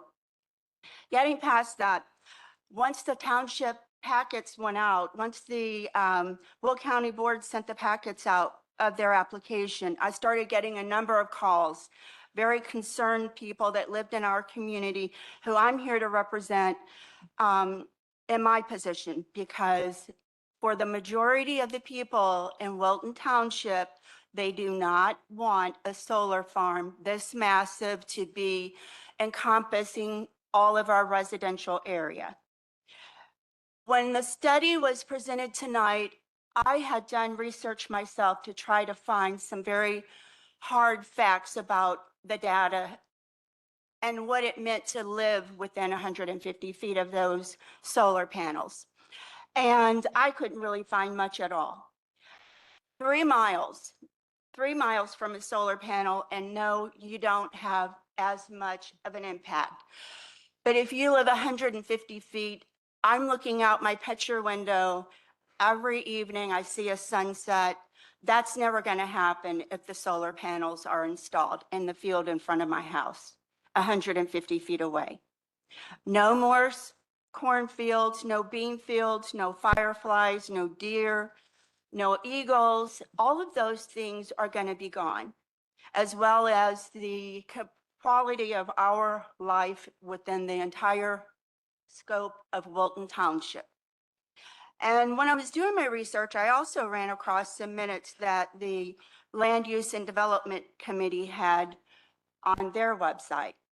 And when I was reading through them, there were some very big concerns about the size of solar farms that were coming into the community. So I'd like to what I have to ask for this board tonight is to vote no for this special use permit, and then for the next meeting on Thursday to take a real look at what would be happening to our community and say no as well. Thank you.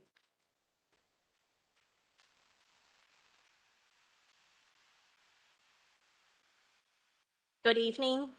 Thank you for the opportunity to speak tonight.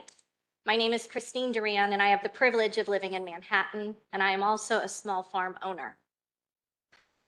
I want to start by saying what matters most to me in all of this is I support farmers, and I respect their right to decide what happens to their land. Farming isn't just a business, it's personal, it's generational, it's identity. And for me, I do not believe it is anyone's place to tell a farmer what they should or should not do with something that carries so much meaning. Some farmers will look at solar and say it's not for them.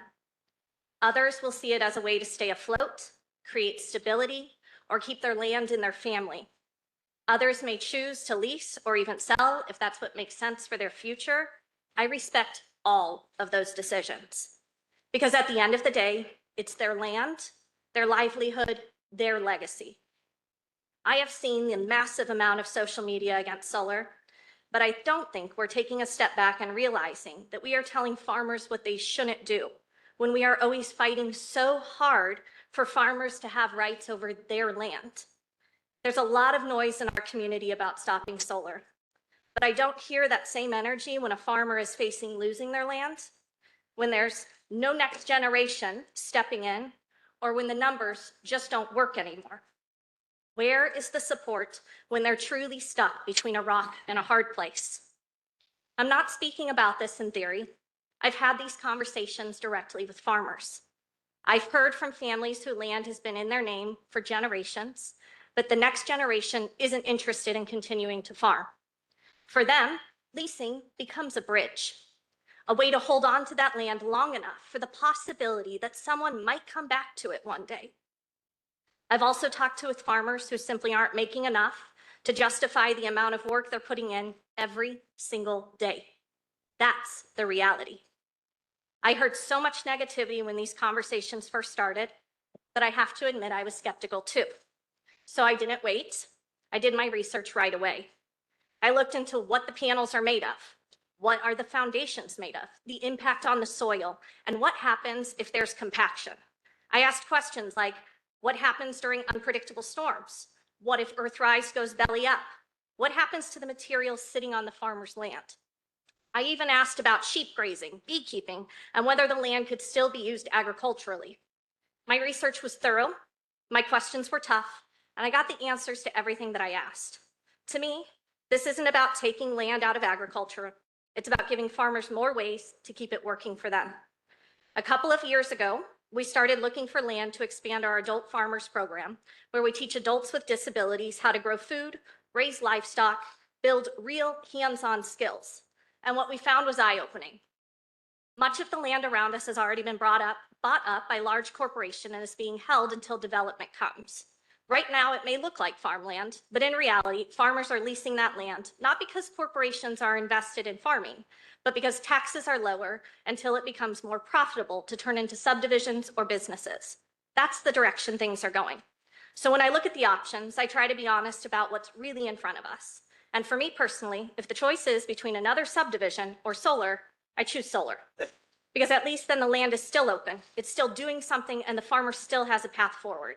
But really what matters most to me in all of this is the farmer. I do support what Earthrise is offering because it gives people another option. And from the conversations I've had, options are exactly what farmers are needing right now. These decisions aren't simple, they're personal, they're about family, finances, and everything tied to that land. And I believe those decisions should stay with the people who live it every day. I'll continue to stand behind farmers and their right to choose what's right for them. Thank you for your time. Thank you.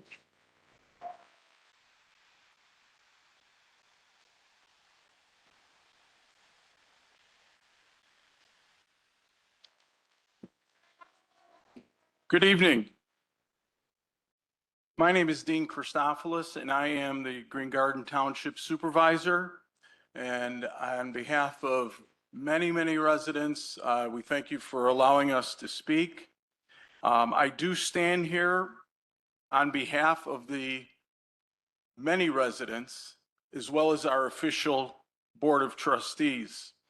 And what we are asking right out of the gate is for Will County Planning and Zoning Commission to vote to deny moving forward with the Earthrise Solar Special Use Permit that's before us tonight.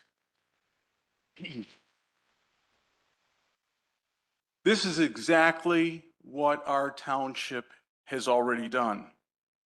Our township board has passed Resolution 2026-005, which was referenced this evening, opposing Earthrise solar application ZC-25-129 for a special use permit. I've had so many people come up to me and say, this is a done deal. You're all wasting your time. This is not a done deal. I read that this is a special use permit. It's not a done deal. It's a deal that could be denied. And we're going to hear, and we already have heard, many good reasons to deny this permit.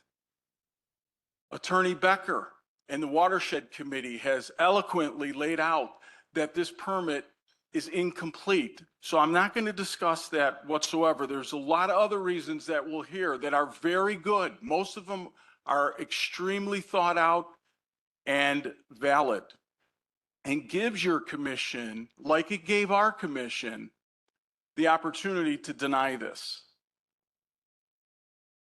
I want to share just for a few minutes the reason our township did this. Again, there's a lot of reasons, but from an official standpoint, this solar project is not compliant with our comprehensive land use map for solar facilities. It's just that simple. I've been really impressed with what I've heard by PhDs, environmentalists, landscape architects, and you name it. But you know what? It boils down to this, that it's not compliant with our land use map. It's just not, it doesn't go along with it. We have highly capable We have a very highly capable Green Garden Township Plan Commission, just like your commission. And they have done a remarkable job bringing land use decisions to our township. They have guided our entire township. They have spent countless hours interviewing residents, talking back and forth to our Board of Trustees, conducting open houses, hiring architect engineers to look into this. And we have, at their recommendation, as you would recommend to the Will County Board, we have accepted their recommendation, and we have a designated area for solar in Green Garden Township. We're not saying we don't want solar anywhere, no matter what, forget it. No, we have a designated area. And the map, we don't have the time to look at it. It was already put up on the screen already, so I won't take the time to do that. But I will tell you that Earthrise Solar is nowhere near in this designated area. Seconds to wind it up. Pardon me? You have 30 seconds to wind Wow, it up. okay. They have taken 25 acres, spread it out indiscriminately everywhere within our township without any regard for land use. They're in complete violation of our land use plan. They never contacted us. The only time I heard from them when they came, it was way too late in the game, and we were offered something. Thank you, sir. So I'm going to ask you to deny this. Have them start over and talk to our townships about where the designated areas are. This whole thing is out of order. They need to start over. Thank you. Thank you.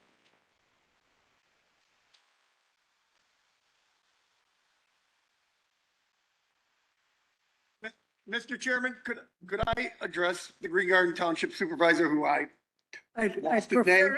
prefer to hear the Okay. people. What we have right now, we're quitting the line at 9:15 because we are leaving here at 9:30, period. And we are right now at 8:30. So I want everybody to know we'll be back tomorrow from 5:30 to 9:30 again. Have to do this until we're done. Go ahead, sir. My name is Bill Wagner, past supervisor and trustee of Green Garden Township. This project directly impacts my property to the south, a statement you don't hear from most of the people supporting this project. Folks continue to move to Green Garden Township as they've been doing for years because they seek the rural landscape we provide. And they have the expectation that our county will continue to support the Green Garden Township Comprehensive Plan to maintain that rural landscape for the electors that moved here. We are here today with the goal to convince Will County to continue to maintain that which they have supported in the past, the rural nature of our township. Solar will negatively impact rural resident growth. As such, we support solar where it belongs, in the industrial and maybe commercial corridors, according to our comprehensive plan. Nonetheless, whenever solar is approved, hopefully in industrial and commercial corridors, the special use permit must include condition that existing field tiles running through the solar properties must be maintained in good working order by the solar company in charge of the property. Field tiles play a critical role in mitigating floodwaters on upstream rural residential farm properties, as well as the road district. As such, a conditional approval must include remedy for failure to maintain those field tiles. To sum it up, let's not let outside interests destroy that which we work so hard to build for our community. Let's work together to do it right. Let's not let grants from Earthrise buy their way into our community. Thank you.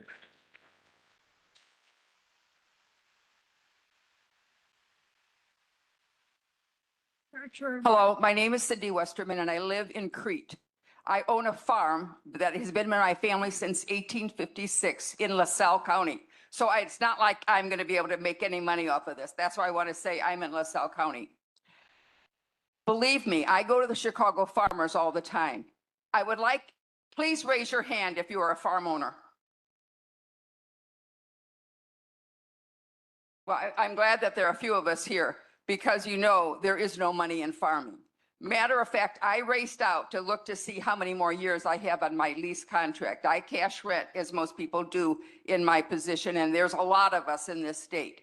And I still have 2 years, but I sit at the Chicago farmer meetings every month, and there are people there that don't know what they're going to do because the people are calling them and saying, we're not going to cash rent anymore. There's no money, you're losing money, we're done. And they don't know what to do. So everyone keeps saying, we can't lose our farmland. We don't need all of our farmland. We don't have markets. I just want you to consider all of that. It's not, I mean, there is no market. You can talk about how many acres, bushels of corn, but you have to have a market. And I can't believe, well, I do believe that Brooke Rollins wouldn't know that we don't need all of the farmland that we have. We have no markets, and unless there's research done for people so that we know what to do with all this, farmers are basically screwed. Thank you.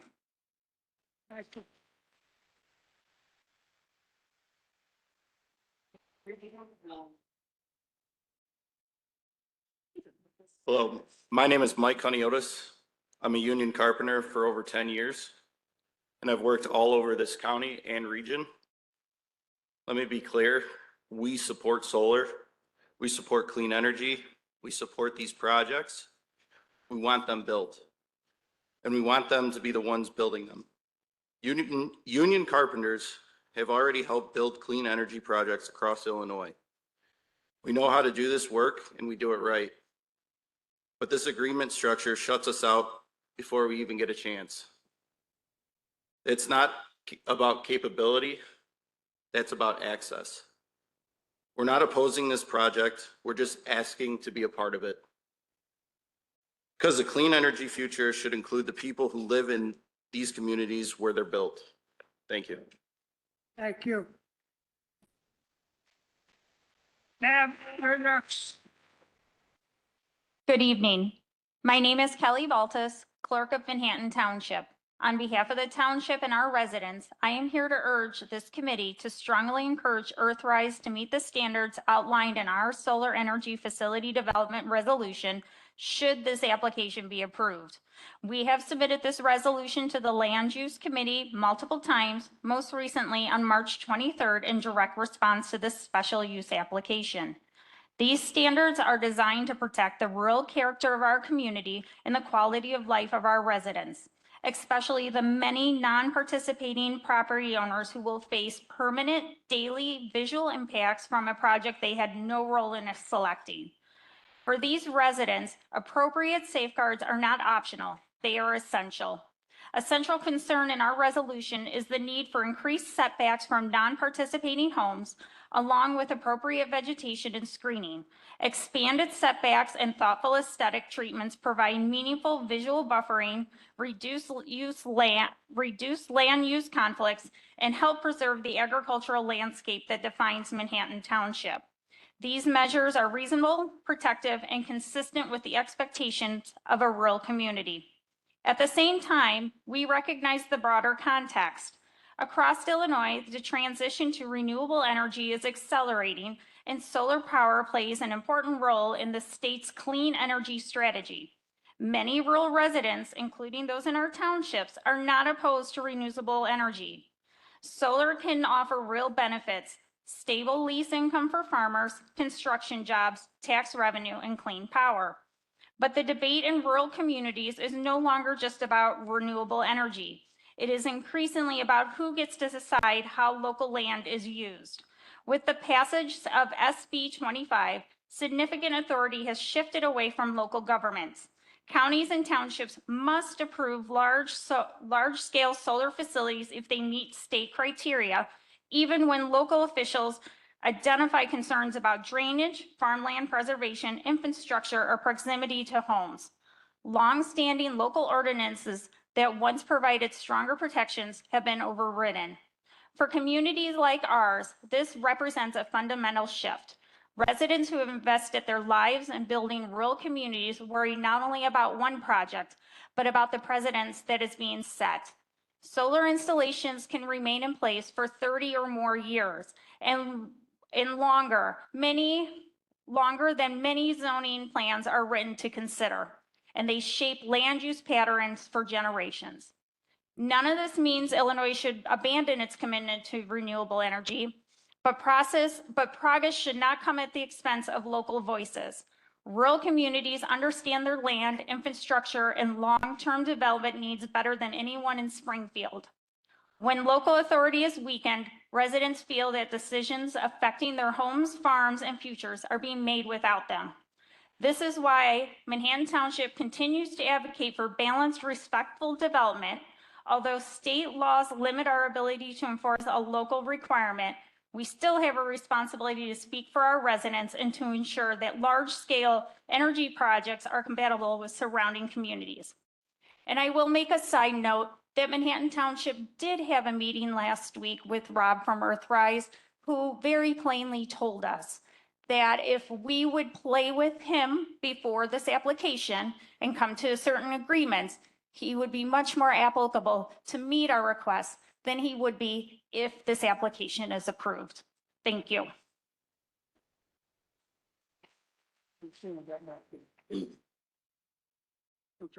Hi, my name's Dave Mosier. I have a sore throat, so put up with me. I was a union carpenter, a proud union carpenter for 38 years. And from day one to the day I retired, there were specific sizes, layouts, and designs for buildings.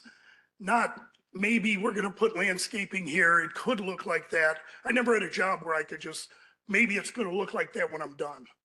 And there's too many, the setbacks are 50 feet, maybe 150 feet. Well, where's these blueprints to show specific layout of the fields, especially the ones by my house, and I'm sure everybody else feels the same way. Where's the specific measurements and landscape designs? We've seen nothing. We've heard nothing. You know, when you read their books, they're confusing. Are they cutting grass 5 times a year or 1 time a year? Everything is maybe. So if you want to assume they're going to do what they say, you know what that makes us. I've assumed a lot in my life, so you know what I am. Thank you.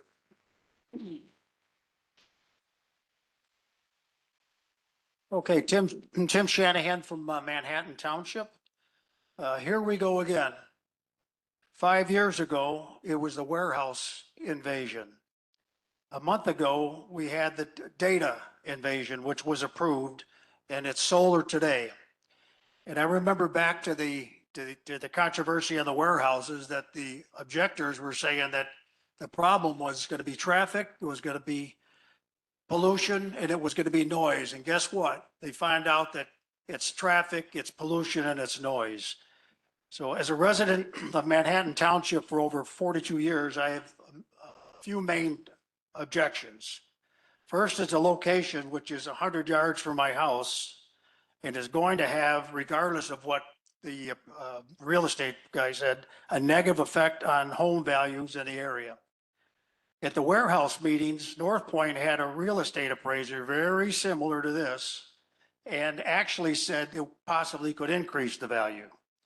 Ask the homeowners in Elwood, and they would tell you that that was just a lie. I'm also concerned with the rain runoff at the corner of Bruns Road and Kankakee Street, which is a proposed location for the solar fields and floods numerous times every year.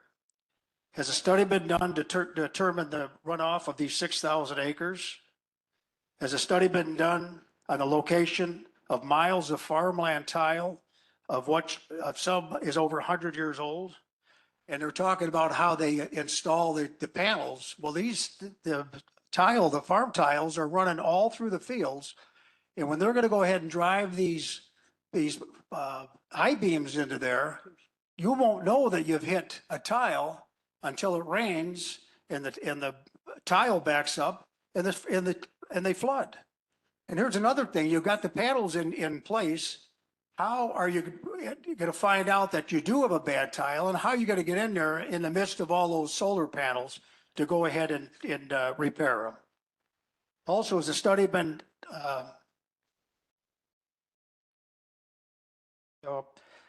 years of planning has gone into the determination of the future of our communities with Is that going to be ignored? My second concern is, will the technology of the current solar centers be relevant in 30 or 40 years? You only have to turn the clock back 30 years to around 1995 and see how technology has changed. Take a look at your cell phones from 1995 to now. And I'm sure more efficient forms of power generation will be around. And I think John indicated the SMRs, the small modular reactors. This solar, I don't think it'll be relevant in 30 years. One last comment. This is for our friends behind me. I see there are a lot of union members that are here to show support for this development because of the jobs it will create. We understand that. The opponents, on the other hand, are here because of the development threatens our home values and our way of life. I hope the union understands that. I know of some union members who live in the area and oppose the project, but understandably remain silent. If the project is approved, the job will finish up, the union members will be headed to the next project. On the other hand, the people in this audience against it won't be able to move on. We'll be stuck with 6,000 acres of solar and the destruction of our way of life. Just take a ride through Elwood and the warehouse invasion and see what I'm talking about. I hope the board takes it all into consideration and votes no. Thank you.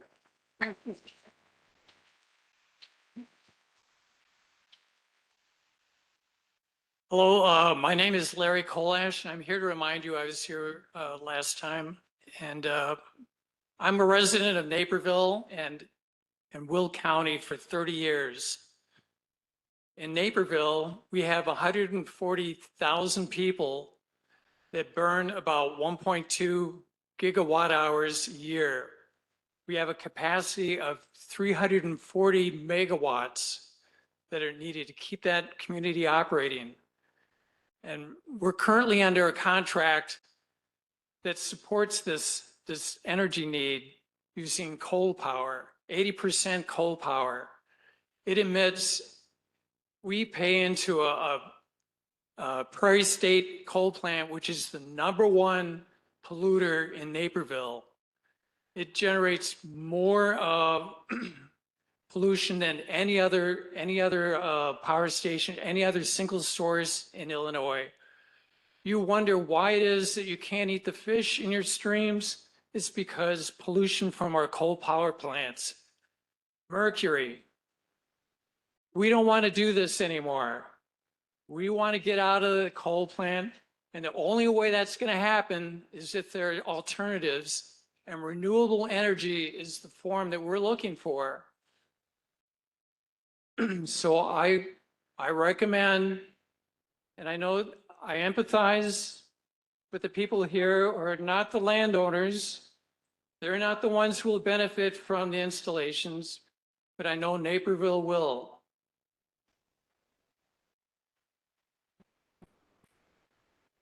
And I would like for you to consider approving this project for the benefit of our community and others abroad. Thank you very much.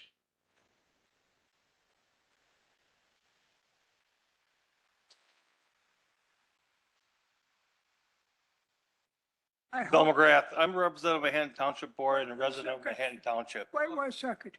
I hope all of you, when you speak, have your opponents yelling at you so that you could feel very comfortable.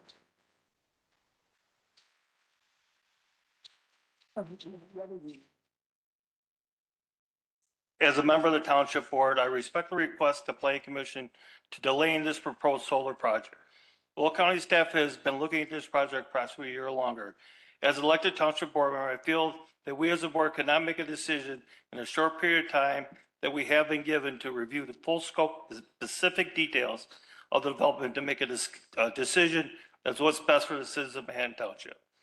There are significant outstanding concerns, including overall size of the project, lack of transparency regarding the exact locations of parcels involving incomplete information about road crossings infrastructure impacts. Additionally, the developer has not demonstrated a willingness to follow township's established resolutions that other solar projects have adhered to. Given to the scale potential long-term of this impact of this project, it's critical that all affected township boards afford adequate time to conduct a careful and comprehensive review. We're asking for the delay to ensure that any decision made are fully informed, consistent with township standards, and the best of the interests of the community. If this project goes forward, then I would hope that we all could come together and make a good decision. Thank you.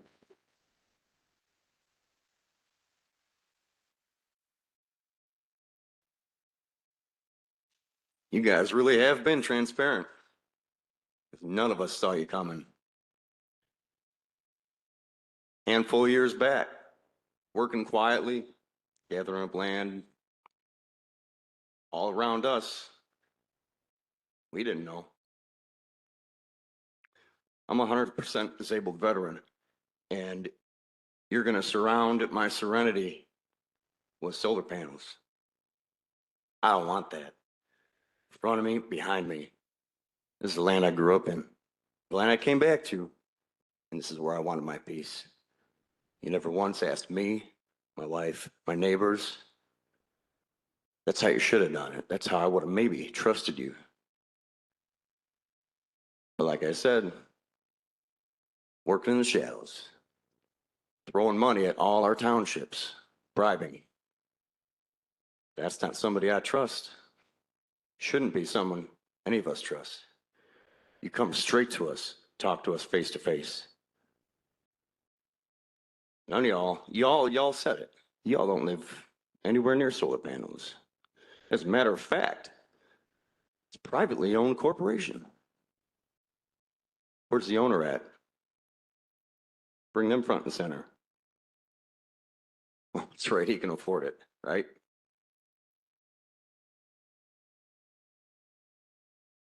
That's all I got to say.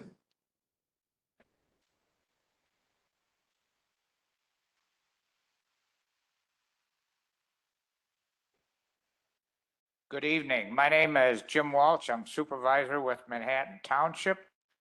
The reason we are here tonight as a board we are not totally against solar farms. We appreciate clean, green energy.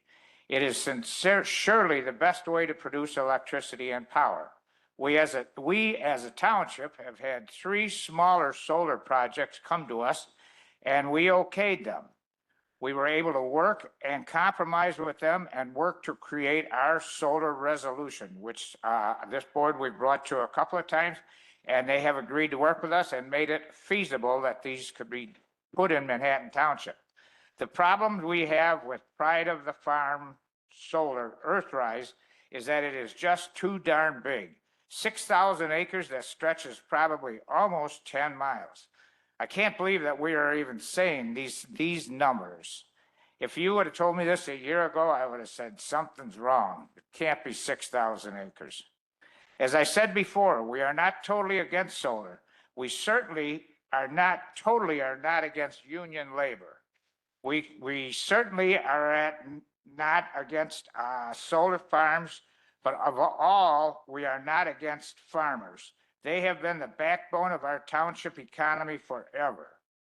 The problem we are having with this monster project is Earthrise does not want to work with our Manhattan Township solar resolution, which we presented to them, and they told us that they would go with the state rules.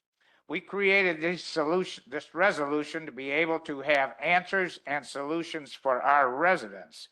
As a township, we are very concerned about the small farmettes and homeowners out there in all 3 townships who are being negatively affected by this monster project. There are people who live out there in beautiful, peaceful country settings and have invested their whole life and savings into them. We all appreciate that feeling. Now we are about to take all of that away from them by encircling them with solar panels. They haven't even had a chance to negotiate or litigate about any of it. A lot of the trouble was we spent the last 2 to 3 months trying to get maps and locations of where all this project was going to lay. And then in practicality, in no time at all, here we are in front of the Planning and Zoning Board. Just not enough time. We have not had enough time. I don't know what the hurry is this project has been pushed. We couldn't get maps till, say, 3 weeks ago that were good maps that we could read. We could see these blue dots up there on the board, not knowing where 3/4 of it was. So it's just been pushed too much. Let me get my little page here, damn it.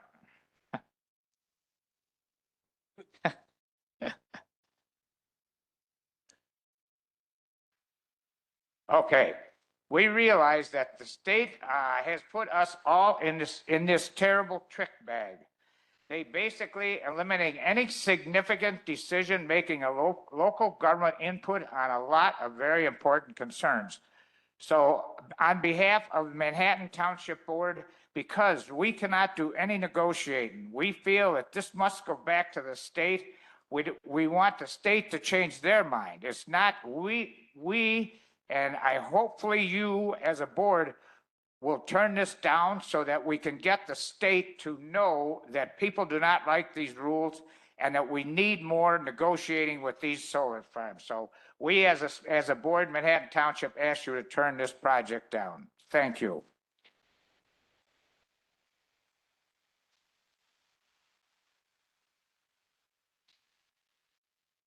Good evening. I'm going to read you an email that I sent to Tom Becker, Jason Knowles, and Land Use. 28 years ago, pardon? Your name, please? Catherine Raymer, maiden name Norcus. 28 years ago, my family moved from Oak Lawn out to Will County, unincorporated Green Gardens, where my parents built their dream home, being surrounded by cornfields, the peaceful scenery of farmland, and the want to get away from the suburbs. My dad died of a heart attack in 2019, and I got married almost 2 years ago, in which we stay now in my parents' house with my mom, just under 4 acres. And this property has so many memories that I cannot fathom moving away from.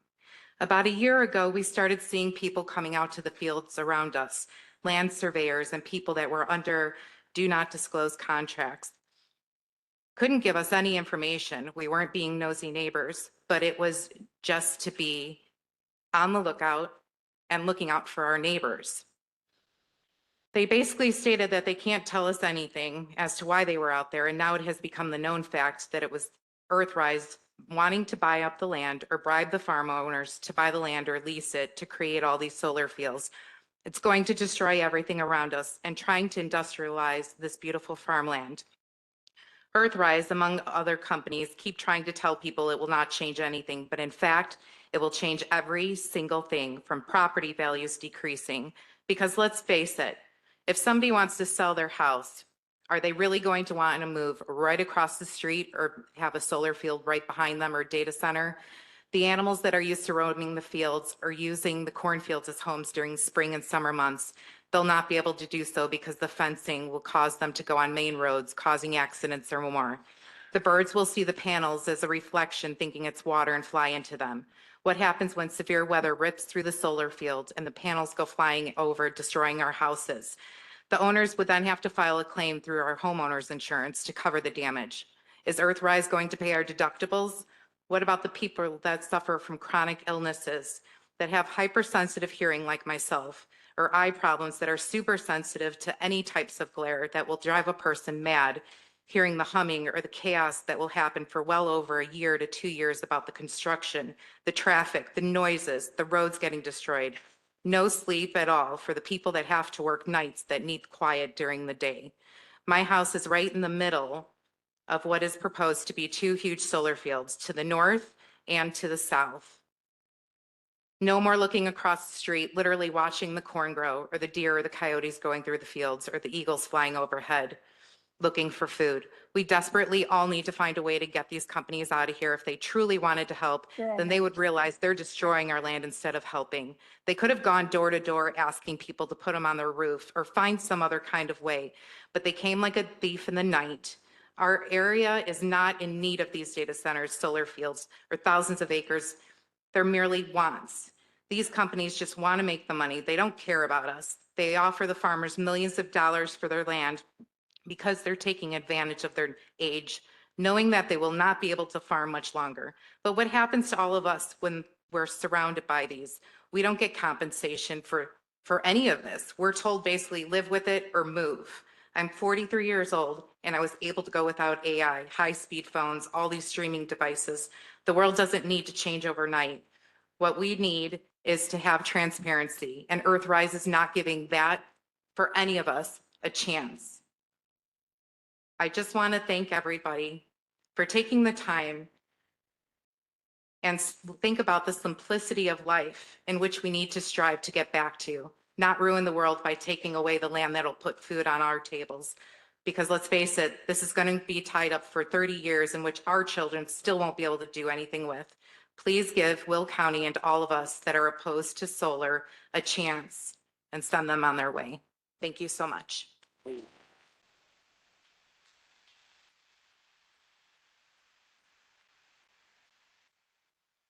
Good evening. My name is Jack Connolly. I'm a union organizer for Leuna's Great Lakes region. I'm here tonight, along with my brothers and sisters behind me, to show my support for Earthrise's Pride of the Prairie solar project.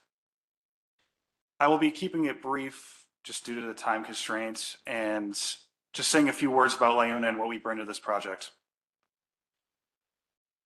If Leuna isn't talking about the pride we have in our brotherhood and solidarity, then we're most certainly talking about our pride that we have in our hard work.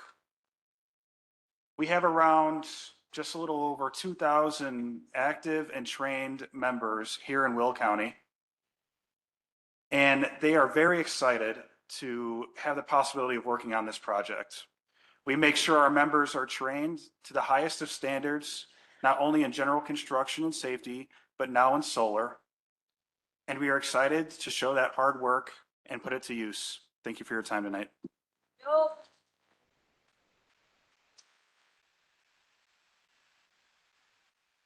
My name is Charlotte Drugan.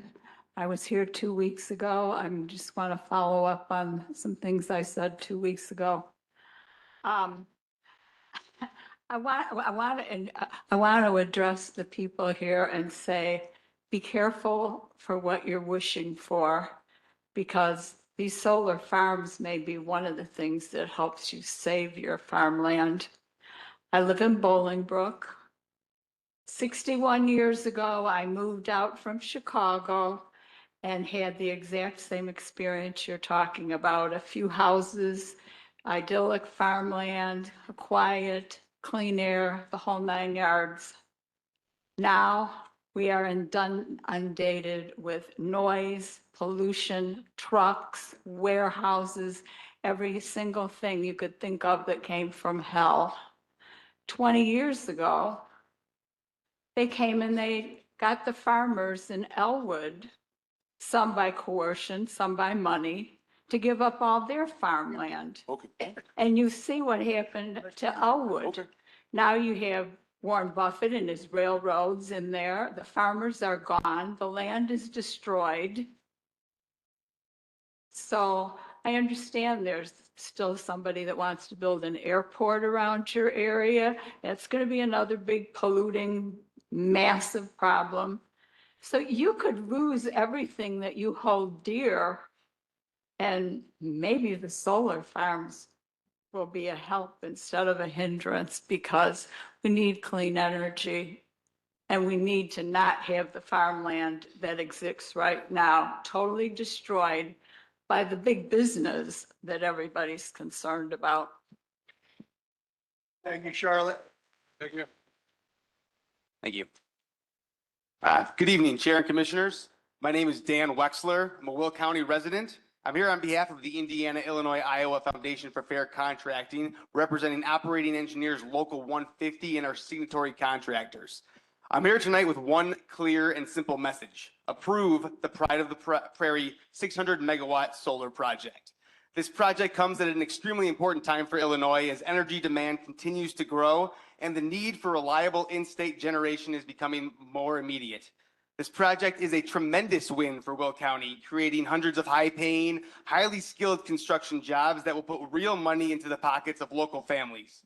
Those workers standing behind me eat in our restaurants, shop in our stores, and support businesses across the county, delivering an immediate shot of economic energy right where we need it most. Just as important is how this project will be built, as the contractor has entered into a project labor agreement with the tri-trades, the operating engineers, laborers, and electricians. That ensures the project will be constructed by a skilled, local workforce with strong training, safety standards, and accountability throughout the job. Once it's up and running, Pride of the Prairie will generate $3.5 million in new tax revenue in the very first year alone, strengthening our schools, improving our roads, supporting our fire districts and police, and keeping our parks and libraries thriving. That is real lasting support for the services our families count on every single day. This project is built to protect our land. It includes a full agricultural mitigation agreement, a guaranteed decommissioning plan, and careful buffers so the soil can return to farming when the time comes better than ever. Best of all, this solar facility will deliver clean, reliable power to our region while making smart use of an existing grid connection. It gives us more energy without expensive new infrastructure, meaning cleaner air for our kids, more reliable power for our businesses, and a brighter energy future we can all be proud of. Let's choose progress that lifts up our families, boosts our economy, and secures our future. I urge you, vote yes tonight and approve Pride of the Prairie. Thank you very much for your time.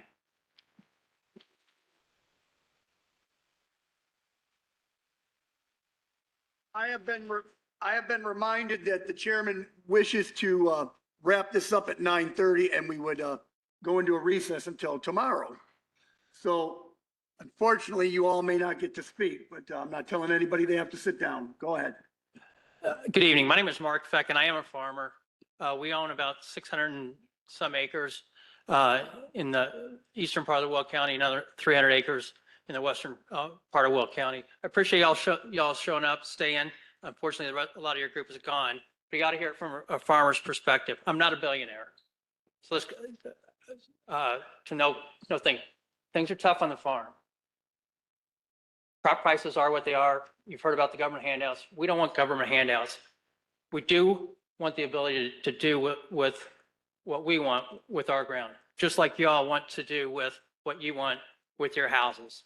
It may come as a surprise to you, but you move out here, not everybody's thrilled to see you. You come from Chicago, whatever, you flood our schools with kids. Guess who subsidizes those kids? Farmers. Our taxes are going through the roof, like they changed the law in Illinois. I'd call it your attention. You don't think about those things. Given what the lady said previously, you have no idea what it's really like on the farm. This is an opportunity for us to keep farm in our families.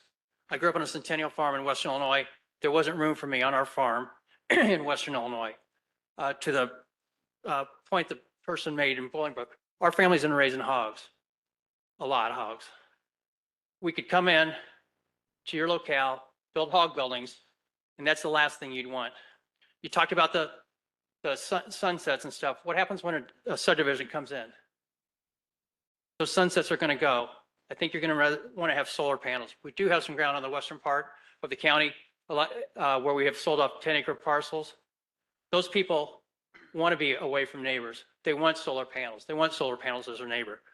Don't necessarily dismiss that. I understand you might be in the minority and the vocal majority here, but not everybody shares that same opinion. With regards to some of the other discussions, I guess, John, you know this, we're adding zinc as part of our micronutrient package. They talk about zinc being in the soil and polluting the soil. We add it as an additive for modern farm practices. Another conversation we can have is about the heavy metals in sludge. We get mailings every year, multiple times a year, to put sludge on our ground. You guys all know what sludge is, I'm assuming, right? You know where that comes from, right? We've not done it. I think you ought to be a little bit more concerned about that kind of stuff than the solar panels. Obviously, people are sleeping underneath solar panels. It kind of defies logic. I understand the board doesn't want people telling them out of Springfield what to do. I fully understand that. I don't like being told what to do. the truth of the matter is, you heard earlier, I don't know what you guys read the fine print on the law. It's the law. I'm happy to share it. The third appellate district voted 3-0 that you need to, if the application meets the criteria, which are the people we pay said it does, you need to approve it. I've heard a lot of conversations about this is not complete, it's not complete. Ma'am, I know about how much time you guys spent on it. I think you said it's complete. I'll believe you. There's a whole staff of you there saying it's complete.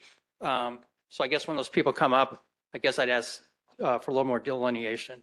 We talked about farm ground here. I grew up in the central part of the state. Our ground here is not A soils. It's not the greatest production. So again, 30 seconds. again, it's a bit of a problem. You talked about the tile. Earthrise has came to us and done a tile study already. They spent a lot of money out of Springfield, company helping us locate those tile. They are required to fix it as per our contract. I won't take any more of the time. I hope you'll approve this community asset. Thank you.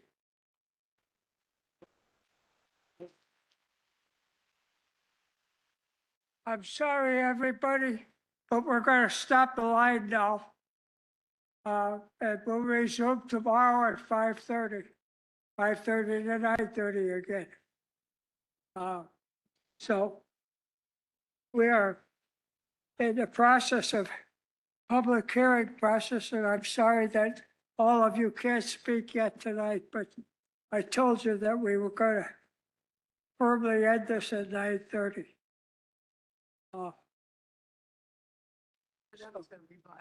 So please sit down and we'll hear you again tomorrow.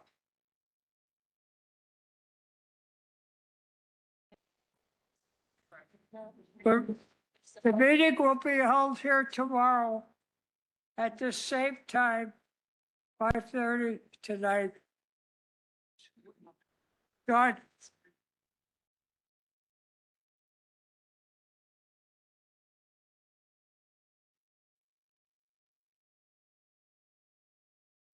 So Commissioner, are you ending the meeting right now? I am giving, we're ending the meeting at 9:30, as we said we would. But I can't have people standing in line who can't speak. That's unfair to them. Okay. Did you want to end the meeting now then? Yes, we're getting close to ending the meeting. Okay, did you want to make a motion to end the meeting right now, or are you gonna? Do we have, I want to poll the board first and find out if anybody felt like everything was going okay for tomorrow. No, we were gonna give them 15 minutes to come up and answer. She thought you were gonna let the applicant respond to something, but I think they should wait till the very end. No, tomorrow. No, he just wanted to cut it, he wanted to cut it at 9:15 and that's it. So they can start moving out. Probably stop 10 minutes early, you could have stopped. Kim, hey, Kim, what did you tell me when you came in here today? If we could have order, please, in the room until the meeting is concluded. Order, please, in the room. Okay.